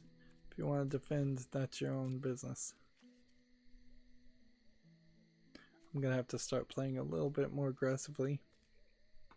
So here's Daveki Studios. And here's that Poe and Moreau game. And before that they had Shapeshifting Detective, which was a full motion video game. And then The Infectious Mind of Dr. Decker. So I actually do know these developers. So this is like the third full motion video game that they've made, and you can see The Infectious Madness of Dr. Decker is rated very positively. Shapeshifting Detective is rated very positively. Poe and Moreau will have to stay on the follow list for a brief time, but it seems like it will almost certainly make it to the wish list too. And I do like that idea. Like, I appreciate the idea of a trilogy of new full motion video games that are actually worth talking about and covering. Although I would potentially argue that there is a decent chance that there's plenty of old full motion video games I've also not gotten around to covering. Several of which I do know I own. Let's see. Tap this guy. Tech Raptor has an article here. Sims competitor Paralives shows off its characters. It's an interesting idea to try to make a competitor to The Sims. I don't think The Sims is actually a good game. I think there's just a weird niche of people that like Sims because I don't know what their reason would be for that. Like, I get the idea of customizing a character. I get the idea of perhaps scheduling a character's life somewhat. I don't get the idea of having several characters that you're controlling every single aspect and action of their lives, for the most part. I guess The Sims, in a weird way, might be argued to be a bad version of a Princess Maker game, where you're playing like a daughter raising simulator. But I think part of the fun parts of Princess Maker games was that you were also capable of going into RPG gameplay sections and fighting monsters, and you were trying to unlock different endings, and you were doing a lot of stat management where you could actually see the numbers, which I'm not sure is something you actually see in Sims. So yeah, there's weirdness to it, I would say, for lack of a better description. Yeah, I've played The Sims certainly in the past, but I don't think I would willingly play it again, or a clone of him. Yeah. In a weird way, The Sims is kind of like a bad version of Mass Effect, because you're effectively controlling every aspect that the main character in Mass Effect does, also. But not for a second would you think that Mass Effect really was like The Sims if you didn't think about it really hard, because Mass Effect throws in a lot of action, throws in well-written story instead of just random events, and tells a much more compelling tale in general.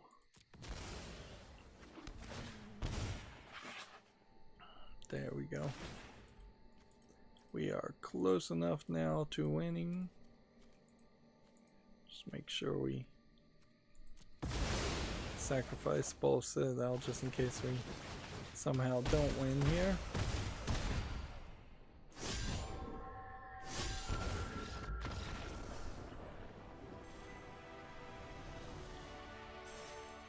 Two more.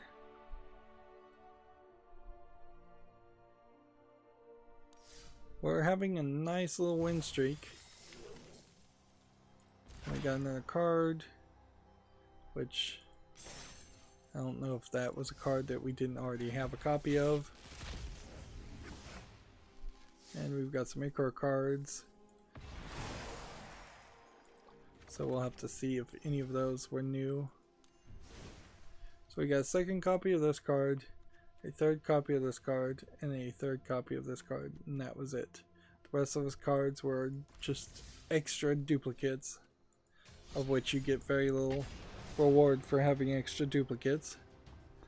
Moving on, Gamma Sutra has an article. Price drops and pandemics are driving PlayStation Now and PlayStation Plus subscriptions, apparently. Okay. Yeah. I imagine that means that the prices will probably either go up or stay the same. I guess price drops have already happened, so PlayStation Now and PlayStation Plus will probably stay the same and make slightly better sales, and That kind of makes a lot of sense, particularly since, you know, Japan is in lockdown or going into lockdown as we speak.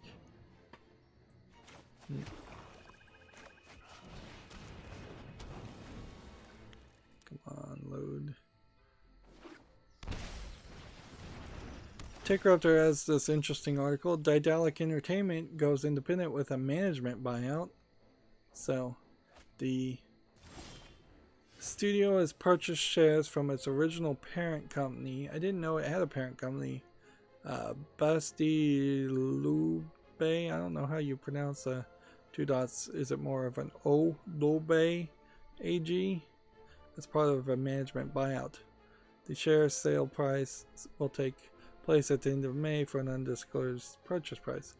Now, does this mean that Daedalic games, such as the Deponia games like this, are going to get better? Or are they going to get worse? Or are they going to stay the same?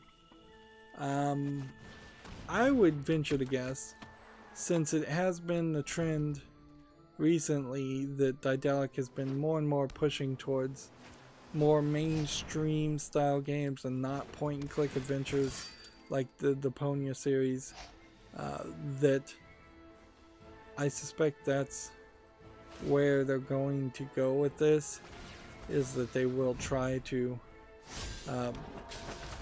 make more mainstream AA, single A, maybe you'd even call them AAA games. They're currently working on a Lord of the Rings game focusing on Golem, and so maybe the production of that game is not going well, and that's why the management is buying themselves out, as to protect the parent company or protect Daedalic from the parent company. Either one could be true, so, or it could have nothing to do with any of that. It could be that Daedalic Entertainment just wants all the profits from the Golem game that they think they're going to get. Moving on, TechRaptor has an article. EMBR is a fiery good time. So, this looks like a game where you run around shooting and putting out fires. It doesn't sound bad. I've always wanted to find a good game where you play as a firefighter. Let's see, it's not out yet. It's early access on PC via Steam. It's also available on Google Stadia and will come to the PS4 and Switch later this year.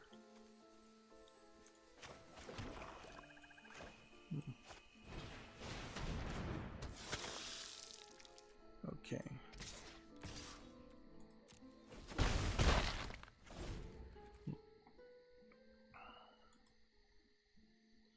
I hate to do this, but I think we're going to have to just cover the news and then think about whether we're going to be able to get any further, because I can literally not shift in my chair anymore. It's just like, it's not working. This chair has just gotten really uncomfortable. I wish I could find a way to make it not so uncomfortable, but yeah. I'm basically like the princess and the pea already. I'm sitting on like what effectively is a cushion on top of a cushion on top of another cushion on top of another cushion, and they all seem to sink into the chair completely. And yeah, it sucks. Well, I have enough to play next turn.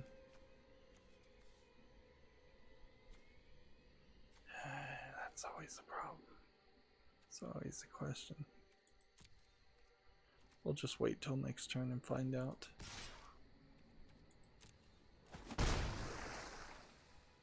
Think we talked about this on Monday. Kerbal Space Program 2 was delayed to fall 2021. Yeah, I don't have a lot of hope that Kerbal Space Program 2 will be good. TechRaptor has this article. Tencent's System Shock acquisition has saved the sequel development apparently. But now IP ownership is in dispute. So apparently we had gotten note that System Shock 3 and System Shock 4 were acquired. The websites for them were acquired by Tencent. And apparently that means now there's a slight chance, but it's kind of a quickly diminishing chance that you'll be able to, they'll actually be able to make System Shock 3 and get it to storefronts. Or make System Shock 4 after that point. Like, there's clearly way too much ambition with the System Shock universe, in that they're trying to make a System Shock 1 reboot, and I think maybe they were trying to make a System Shock 2 reboot also. Let's see if this works.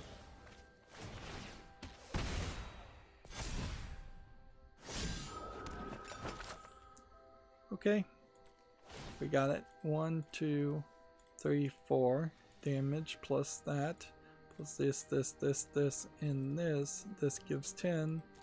That should be 14 damage.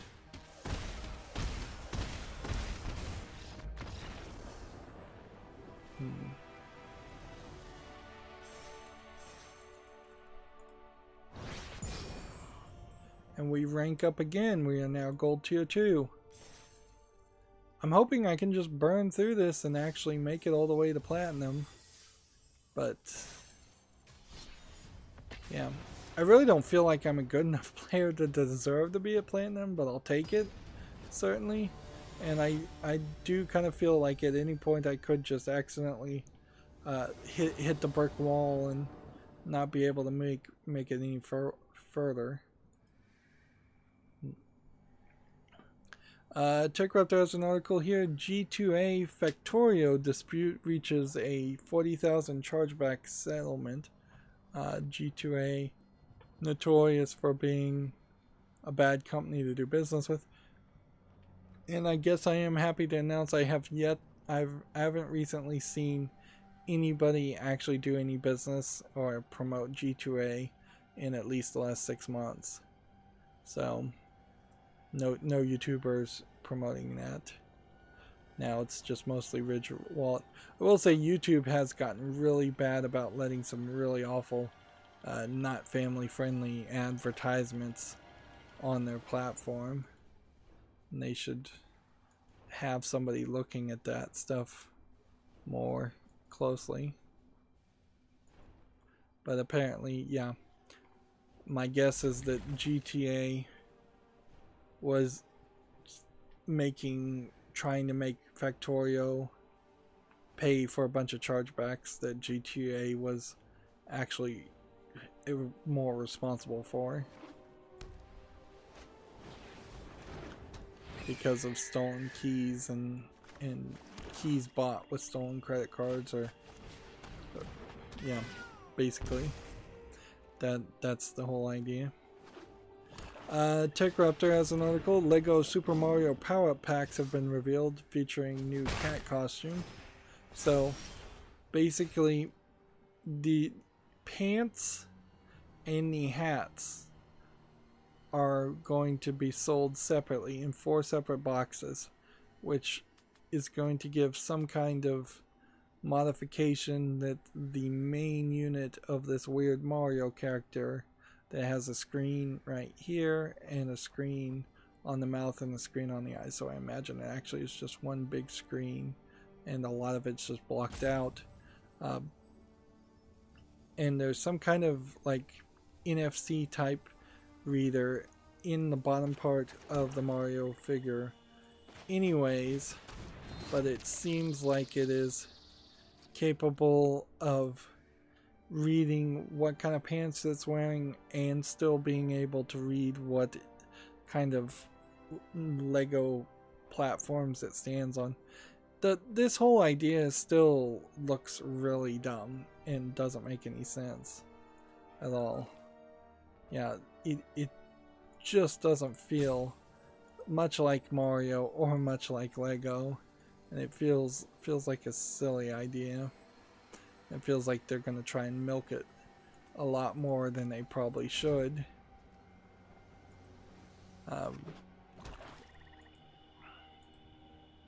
Yeah, so far what I've seen for Lego, what's coming out this year, does kind of feel like this is going to be an off year. It does kind of feel like somebody new is in charge and they're making some bad decisions. We're still waiting to see if Nintendo will really do just a standard Nintendo minifig or a standard Nintendo set of some sort. It's a little questionable even what that set would be, but I'd like to see them try.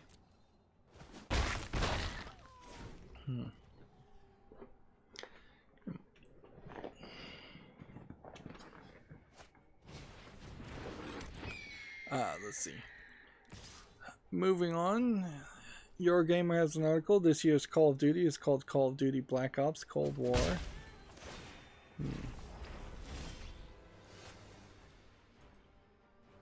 That's all I care to really mention as far as that article goes. Let's do this. And this. I may not have a full victory here. Let's go ahead and attack here. Gamma Sutra has an article here. King has opened up and relinquished control of the default game engine. So, is King the Candy Crush developer?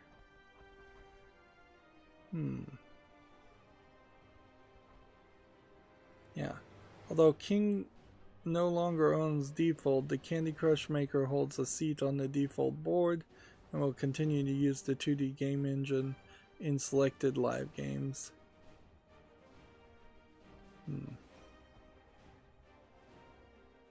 Default is not being fully open sourced. So, well,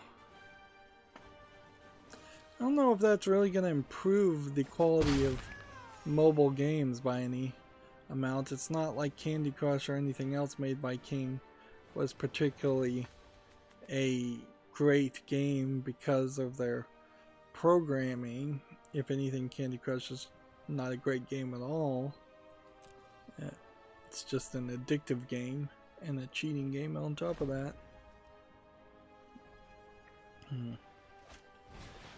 Gamma Sutra has an article here. Respawn opens Vancouver studio to focus on Apex Legend development.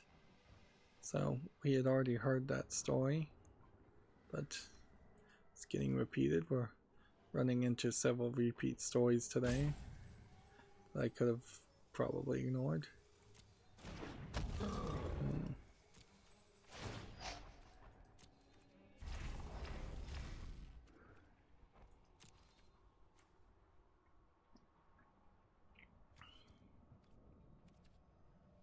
See, we're a little low on health, and he's going to attack with these two.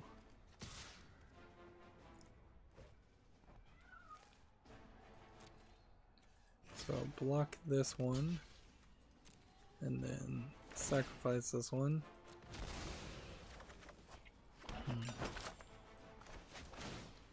And bring it back. And then sacrifice it again. And then bring it back.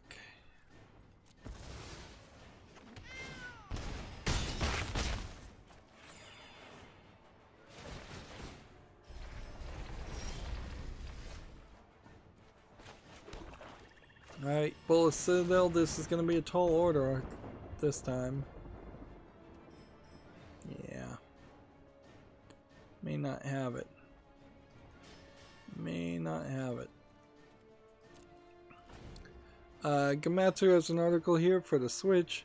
Meiji Katsugiki Hikara Ryu Segumi Sibai Sashimi Masu Yonoshi Kagyo launches September 24th in Japan.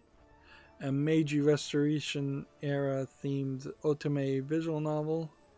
So otome is young maiden game, so probably playing as this character dealing with these male romance interests, I would imagine. Yeah, that is a long Japanese game, and this is a traditional Japanese setting, so it'd be hard to believe that this would make it to the West and get translated, but stranger things have happened. I don't know how many Japanese otomes out there, young maidens, young girls, would want to play a visual novel set specifically in the Restoration era, Meiji Restoration era. Let's see. Let's go ahead and sacrifice these again.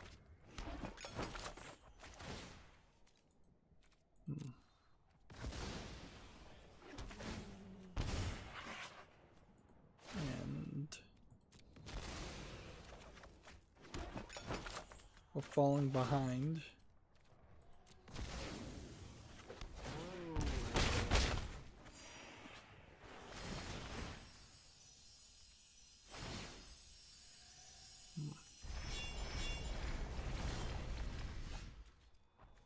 So let's go ahead and get rid of, let's see, Death Touch or Trample and Lifelink. Let's go ahead and get rid of that guy. Put that on the field. Put that on the field. Put that on the field. We could tap this guy. Nothing's stopping me from doing that. Next, then we can attack. And while we're at it, we can send that back and around so we can defend with that again later. That gets us closer. Getting closer to victory. Gamatsu has an article for the Famitsu review scores, issue 1642. Last week, there were very few games that were reviewed. It seems like there's more games here. Felt like last week there was only 3.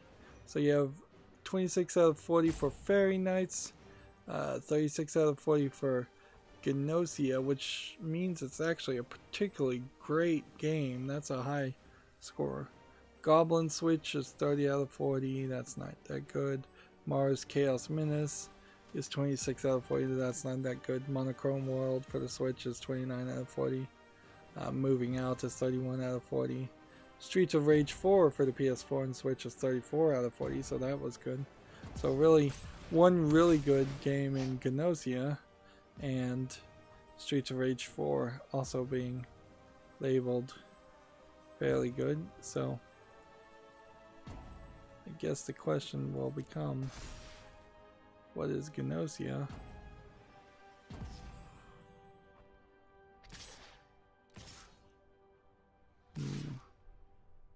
It says it's a Disco Elysium Japanese rival that's coming to the Switch. Apparently it's not on Steam or any PC platforms, unfortunately. Okay. This is indestructible, so we block that. And then we'll take that.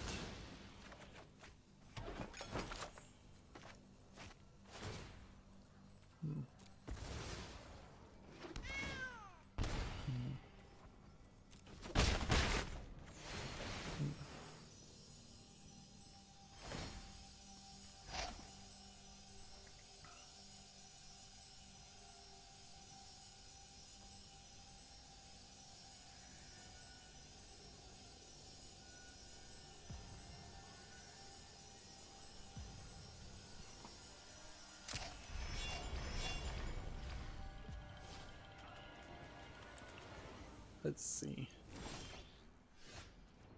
Okay, play this. That didn't help anything.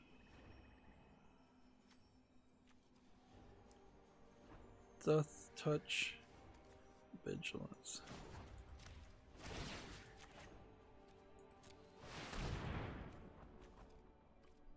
Okay, next. Attack with this, attack with this. Let's not attack with one of those. Let's attack with one of those. And let's attack with both of those.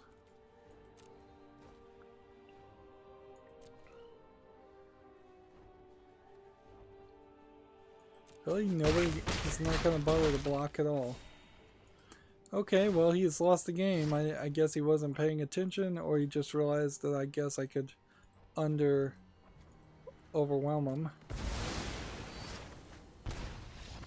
That was a dirtier victory than normal, in the sense that it wasn't clean and easy.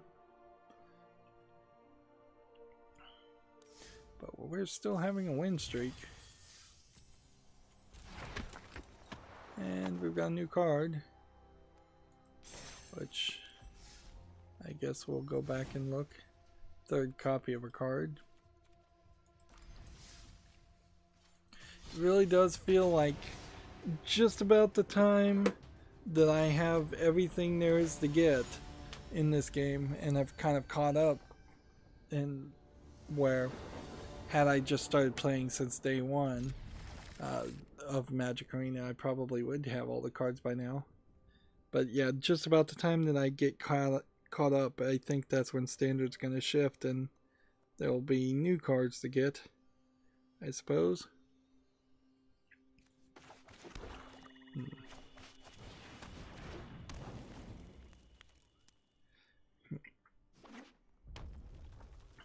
I suppose it is also worth mentioning that the Second Dinner Marvel game, I assume, is still in development. I saw a post from an employee who works at Second Dinner, says that they've been working there a year. So, yeah, whenever that Marvel game comes out, I will play that from day one, and hopefully that'll be the last card game I ever have to play in my life, and a card game I actually want to play.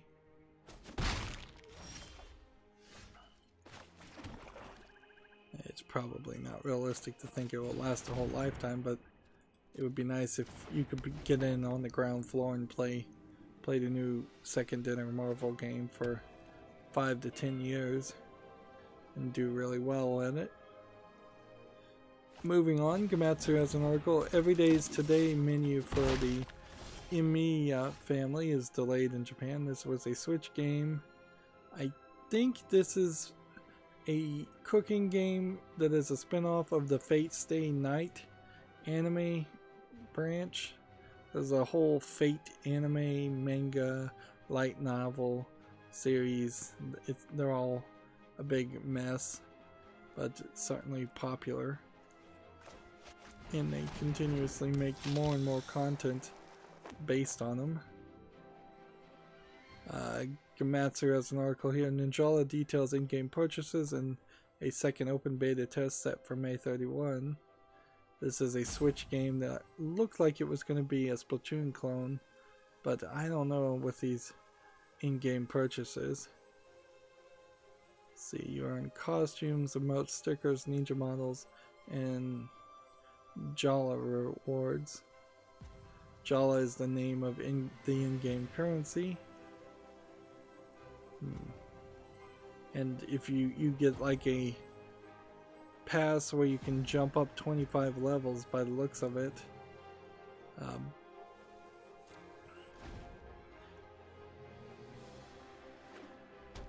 Yeah, it seems like there's quite a lot for this Ninjala game as far as the microtransactions, and that feels like that really sucks, because I was hoping that this would be like Splatoon, very accessible to young kids, and I don't think that's the case. I think they're putting a lot of microtransaction garbage in this. Deal 4 damage. Well, if I've got nothing better to do, I'll sacrifice it.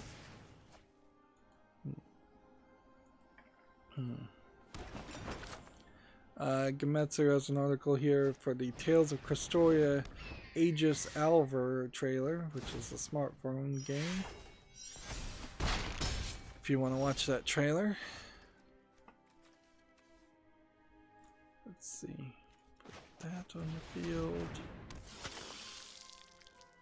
Do we have enough to play this yet? No.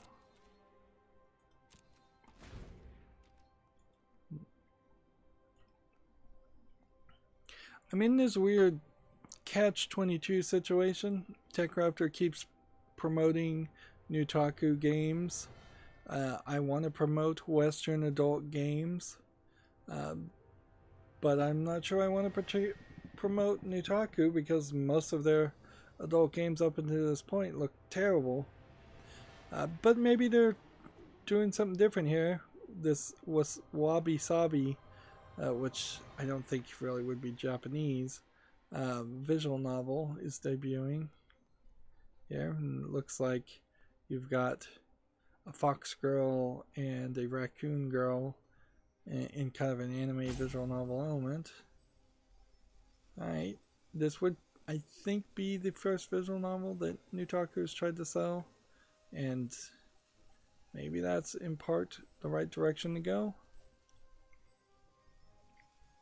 Speaking of the wrong directions to go, though, Susan Wojcicki, the CEO of YouTube, says today YouTube is announcing YouTube Select, a new way to help advertisers reach audiences on the big screen across compelling content, including popular creators, YouTube originals, and more. So basically, they've created a new tier in which they are going to try and kowtow to the old style of TV and TV style of advertising, and they're going to try and promote the select few YouTube creators that they find acceptable. At least that's how I'm understanding it. They also, in addendum to that, Susan Wojcicki says they're excited to announce new editions of the Dear Class of 2020, which they are promoting that Beyonce, this person named Malumaya, Emma Chamberlain, Nikki Tutorials, and Melinda Gates all apparently started YouTube channels, or these people, I think that's it, or that she has gotten all of these people to show up at some kind of event. I think she got them all to show up at an event, but like, what does that really have to do with YouTube? Kinda nothing. And every second she spends, Susan Wojcicki spends doing this stuff is a second that she's not fixing the problems that creators have with YouTube.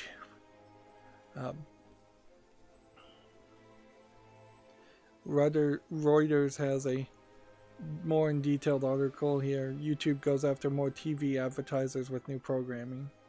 Yeah, trying to get more TV advertisers sounds like a good thing, and it probably is a thing that would have had to happen, but honestly, it's TV advertisers that have caused a lot of problems with YouTube in the past few years, and they've played really dirty. At a certain point, I think TV advertisers would jump the ship and stop advertising on TV and instead start advertising more on YouTube. But half of the people that advertise on TV have just such vested interest and established relationships with TV channels that they are more than willing to collude with the TV channels over new media, YouTube streaming in particular.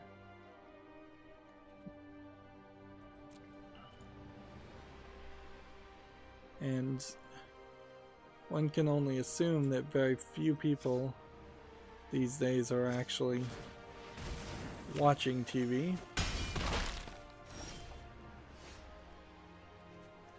Or more accurately, people that are watching TV are watching very little TV.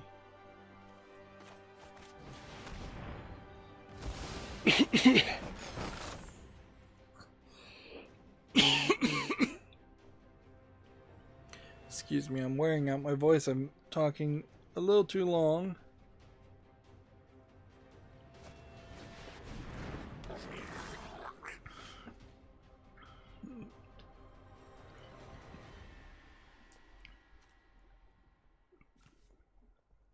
Alright. How are we gonna do this? Play this and hope.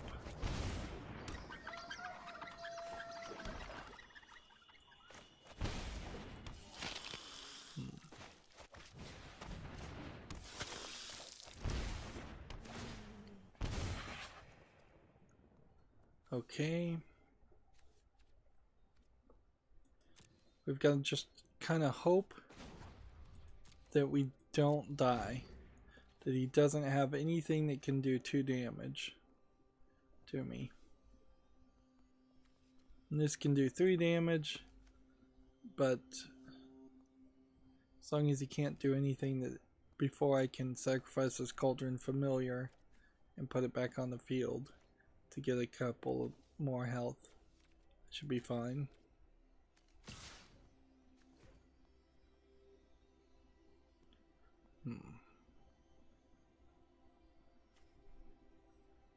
Don't tell me I played out of order here.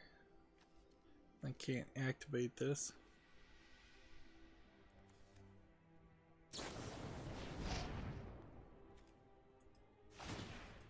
Let's see if this works.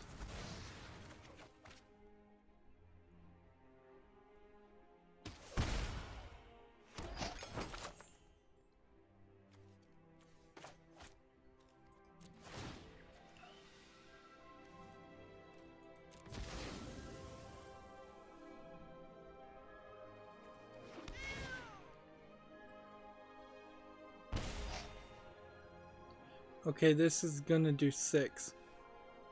We're gonna activate this then, I guess. And we'll just see what, if anything, we can do.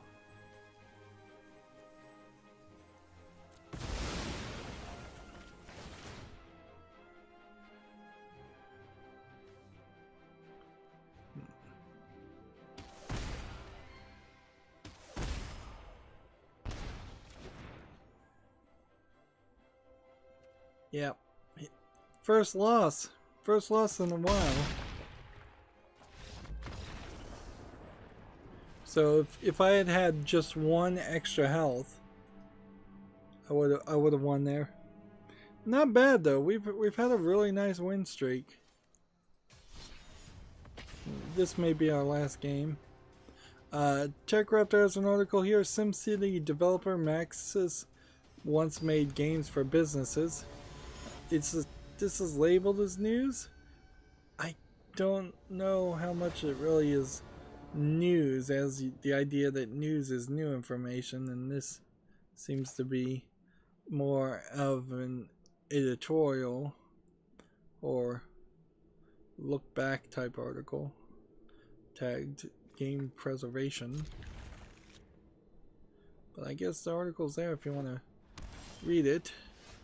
TechRaptor also has an article. The Prince of Persia 6 website appears to have been fake.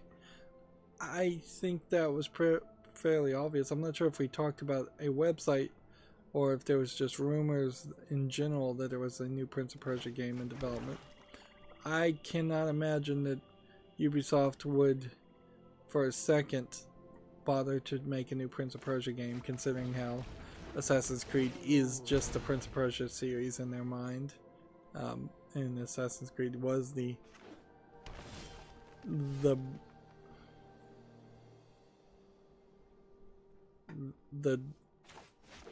improved version of Prince of Persia. It would be nice if they went back and did some re-release or remaster of the Prince of Persia series, or a reboot of the Prince of Persia series. But I don't think that's going to happen.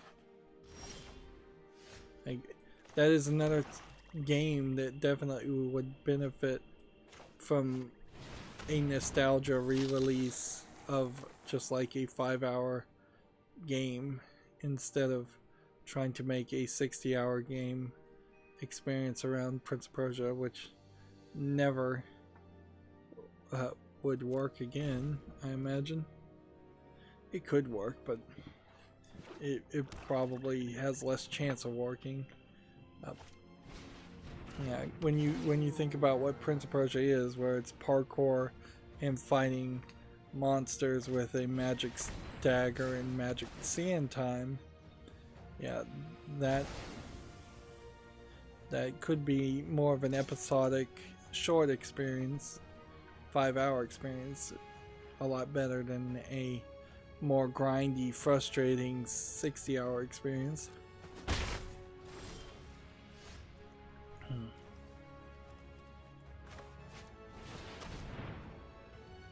Let's see, play that,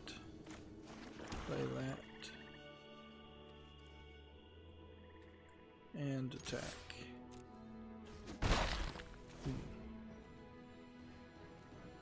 TechRepto has this article. Something like Twitch Plays Detroit Become Human is coming, which apparently is going to be an interactive service. Maybe not with Twitch being involved. This, in a funny way, would be an attempt of them to revitalize and resell the Detroit Become Human game, which didn't really sell as well as it should have, I imagine, in its creator's eyes at least.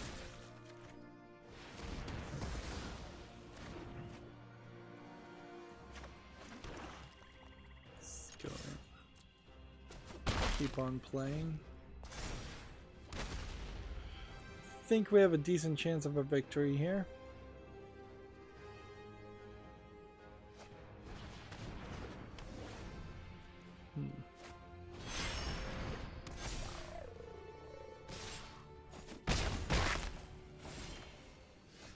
So let's do this first. Now make him sacrifice 3 of them.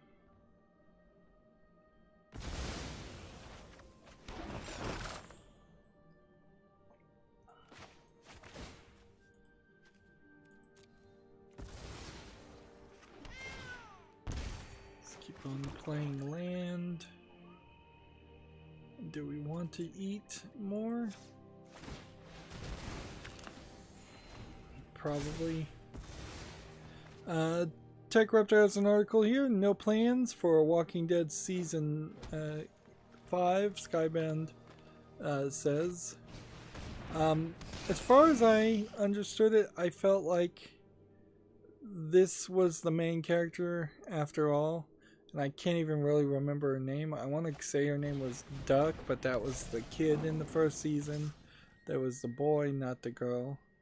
And she's just been kind of growing up and having slightly different personality traits in every season as she's being written differently. Her name is Clementine, yeah. I figured her story kind of finishes, and there's probably not a great way to finish it anyways. I'm now just in a holding pattern to see if the final season of The Walking Dead will come to Steam, since all the other seasons of The Walking Dead are on my Steam account, before I even want to move forward and do the next game, which I think I still do have one game before the last game to cover. But yeah, I think The Walking Dead in general is trying to wrap up. They wrapped up the comic book, the TV series. The original TV series is now approaching being wrapped up, if not wrapped up. And there's just Fear of the Walking Dead still going, and I wouldn't be surprised if that got canceled fairly close to the end of the original series.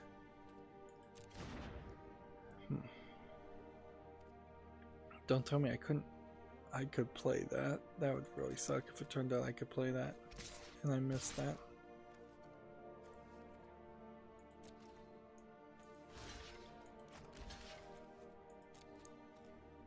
Oh man. Did I want to do that? I think so.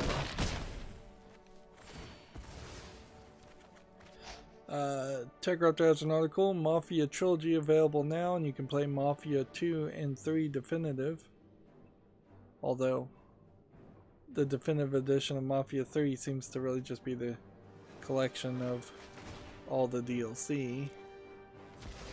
So it's a little seemingly premature to be calling it Definitive.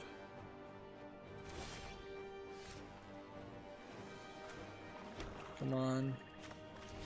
Bullet Citadel, we really need to get pull out all the stops on this one.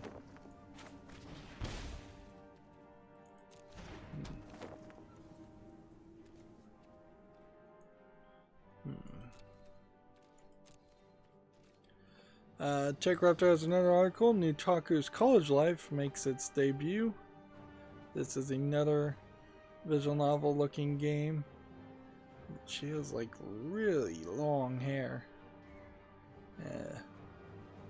This also looks like this might be more of a Western animated game, just animated to look like a Japanese visual novel. And it seems like it's not actually a visual novel at all. Again, still in the catch-22 as far as wanting to promote or not promote Nutaku games, because they do still seem to be fairly bad games. I'm gonna start trying to cover more games on Steam so that we can get at least half of the remaining tabs, which I still see that there's about 20 closed. And then Friday hopefully won't go too long, but it might. So we have a game on Steam here called Wire Up, which looks like it's a 3D puzzle game that's just like poorly thought out. It doesn't really make a lot of sense. It's $1.99 English only. Yeah, I don't see anything there. I need to activate one of these, don't I? Activate this, come on. Before you do anything else, let me activate this. I don't think I have that option. I think I screwed up. Golf with Your Friends is on Steam. It, I think, came out of early access. It's $1.90. It's $9.99. Bunch of languages. It's rated very positively. Does it have a single player element? Apparently it does.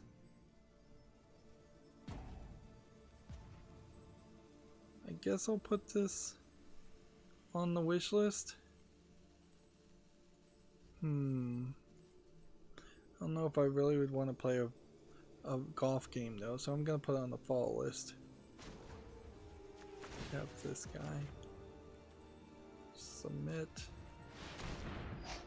And then take this and sacrifice that.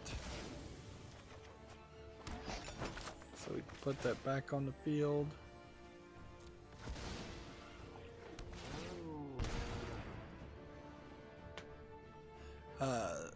TechRaptor has an article. Gen Con 2020 has been cancelled over COVID-19 concerns. North America's largest tabletop con is a no-go. So, yeah, that sucks. This is a companion, so I'll just kill it. Kill it with fire.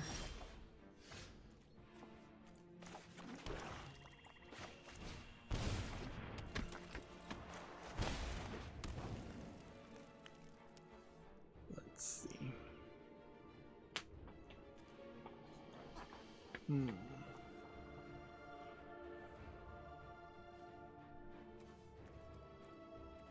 Let's just go ahead and end the turn.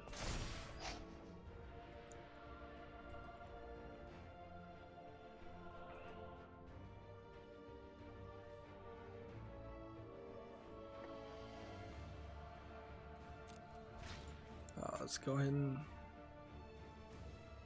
do this.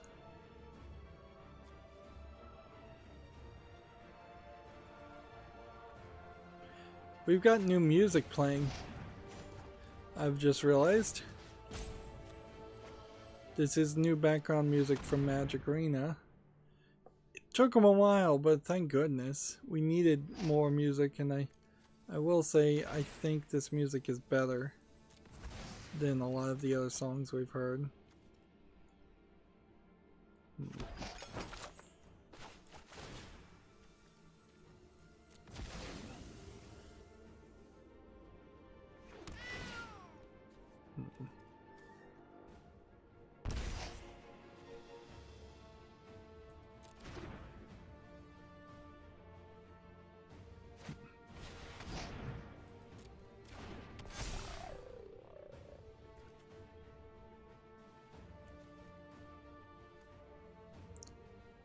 I don't know if I can win here.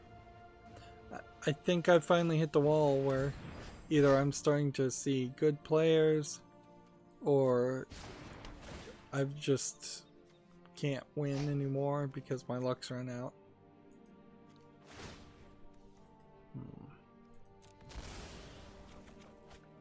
And I definitely am getting wrecked.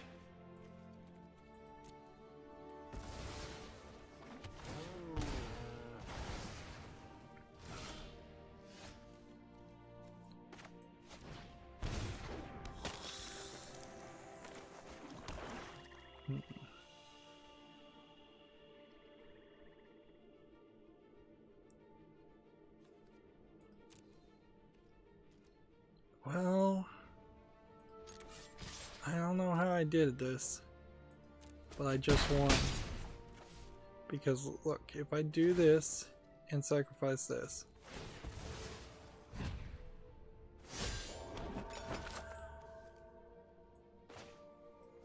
and do this and put this here,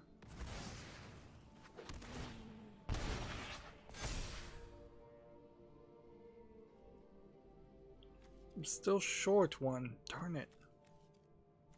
I hoped and I had thought that I would just put me over the amount to activate this. And if I could activate this, I would win. But I can't. So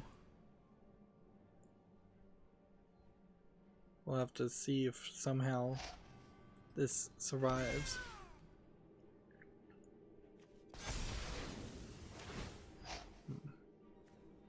I guess what we want to do is tap anyone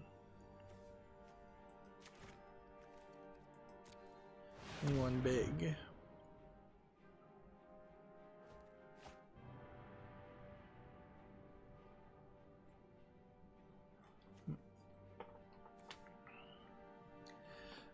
We have a game on Steam here called Uramongi Generation, which is called a photo editing simulation casual game, and it looks like it's a photo taking game. You've got some really weirdness here, and it really is going to come down to the reviews on this. I'm going to have to read them. But yeah, I was watching the trailer here. Apparently you take photos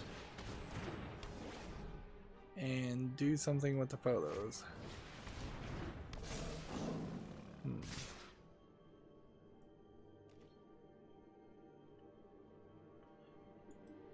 Weird game. Maybe like a Pokemon Snap game. This is $14.99, English, Japanese, Chinese, and German. That's a weird combination of languages too. I'll put it on the follow list. Okay. Now it's a matter of choosing the right blockers to do the right things.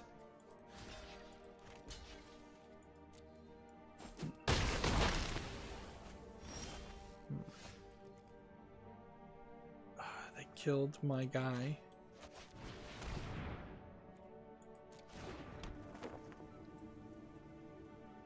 Alright. Can we win here? I think we can. We do this to tap. We do this to destroy this and bring this back.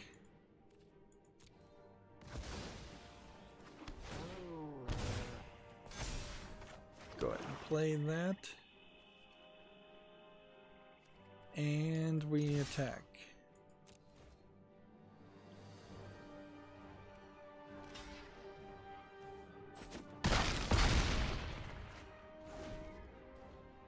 So, did I just lose? Or do we have this? Because if this one can't block, we're screwed. Yeah, we just lost. It was a tight game though. That feels like a very fair loss there. That feels like a very, very fair loss. And so we got to gold tier 2 in this stream. Not bad. Not bad at all. We have 7 out of 15 victories. That's still pretty bad. And I just want to go through a lot of these games real quick, so we'll just focus on that. Here we have a game called Simple Machines. There might be an idea of a game like this where you have platforms and the platforms are some kind of like almost computerized system, but I don't think that's what this really is. This is 89 cents and a bunch of languages and then 8 achievements with numbers on them. So that's not making it to the follow list. Let's see. Next we have a game on Steam called Cranked Up, which says it's a physics game platformer. I am not sure how this plays. Offbeat challenging platform game where you control a rocket powered donuts trying to save the world from an evil pizza. How does this play?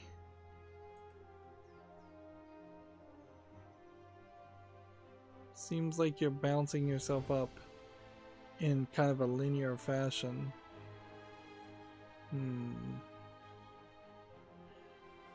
This is early access for $13.49, English and French. That's too expensive.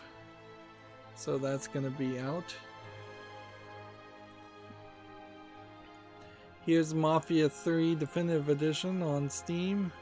It's mixed right now, and so it's on my wish list, but yeah, I don't think I'd want Mafia 3.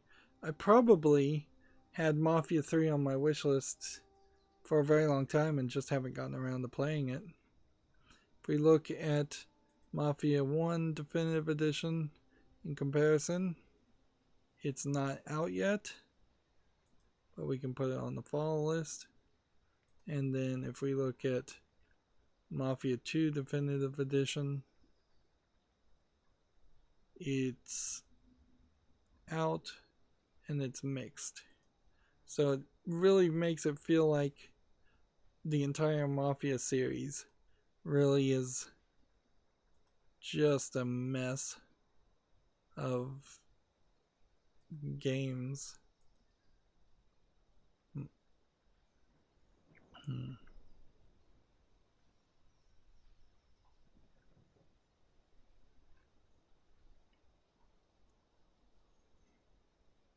Trying to scroll through other things while we're at it. Here we have a game called Nine Till Void on Steam, which looks bad. Yeah, seems like there's a lot of wasted space over here on the right side. $7.19 English only. I don't see anything here polished enough to be worthy of the fall list. Next we have a game on Steam called If Found, which looks like a Western visual novel game.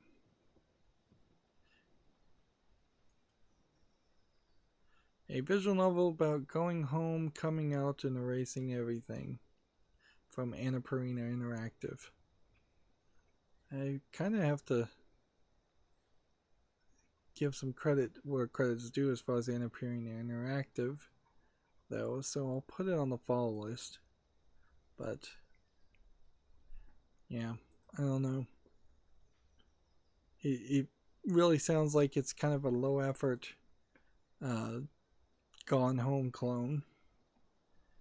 TechRaptor has an article here. No AAA game is coming this year from the Embracer Group, so no Saints Row game. Which, okay, I guess that's good to know. There could have been a Saints Row game if things were different, I imagine. Wasteland 3 is on Steam. I think I can fairly quickly guess this should be on my fall list. It's coming soon, so it's not on Steam. I've run into too many games that are coming soon. There's a game called Project RTD Random Tower Defense VR, which, yeah, I don't think I want to play a tower defense game in VR any more than I would want to play a tower defense game out of VR, which is none. Yep. This is $7.19, and it's English and Korean. At least in VR, by the looks of it, there is some slight differences and weirdness of making a 3D tower defense game area, but I don't think there's enough there to interest people. Here's a game on Steam called Time Agent, which just looks like a really low effort Unity game for $9.99.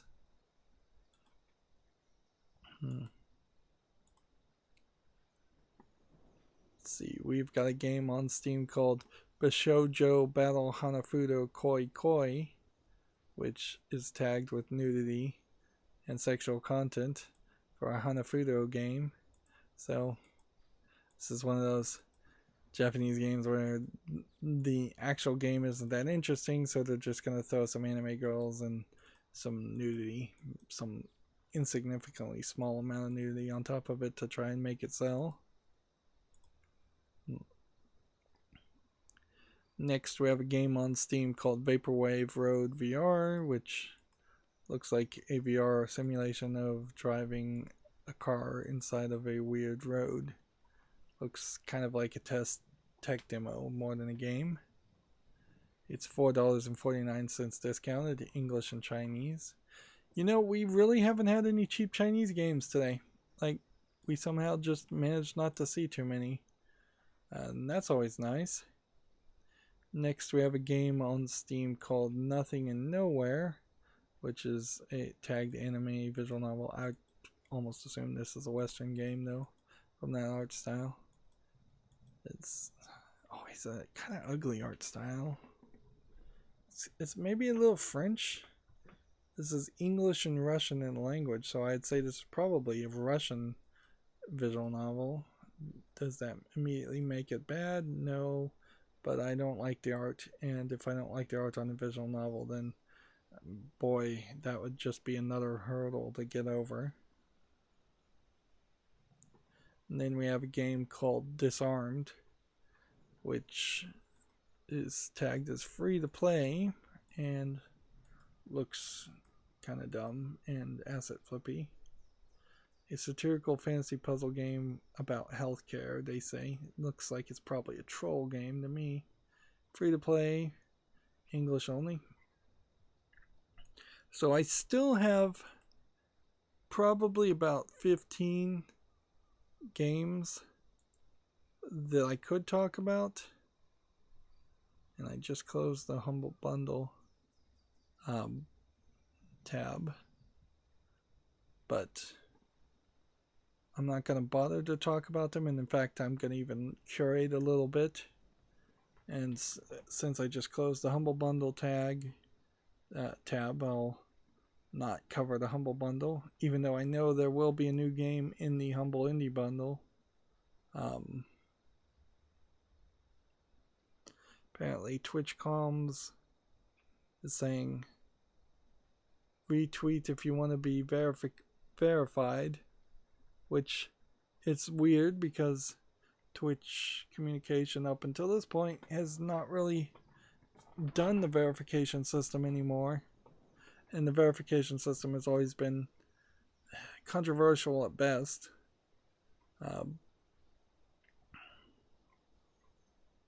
So now I'm just scrolling down my Twitter feed to see if there's any big news. I imagine there isn't.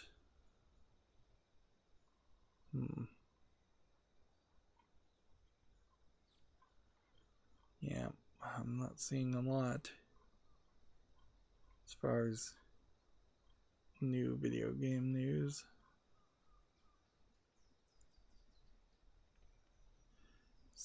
Gamma Sutra has an article. Embracer Group sees record shift towards digital during COVID-19. No surprise there. id Software is working on a PC-only update for Doom Eternal that will remove de novo anti-cheat and address a number of crashes. So yeah, de novo anti-cheat didn't last long. Clearly it was a test. I think it's fairly obvious they wanted to put this anti-cheat software in a game that didn't really even have a robust online multiplayer component, and they just wanted to see how well it was received and how it went down. They also probably wanted to test to see how the backlash would go as far as putting de novo or anything named de novo in a game that was already out. This clearly was just Doom biting the bullet for other companies to plan on doing something similar in a better way later on. Alright, that's going to be it for this stream. I'll see if I can stay awake long enough or find time long enough to get 8 victories. I almost had 15 victories Monday, and then I started so late that it rolled over to Tuesday's 15 victories. That may happen again. That's going to be it for this recording. As always, I ask you to like, share, subscribe, comment, and watch every second of my videos. If you want to friend or follow me on any social media sites, there's a whole bunch of links down below. And if you want to support me further, there's a link to Patreon, or you can friend me on Steam and get me a game off my wishlist. Thank you for watching. Have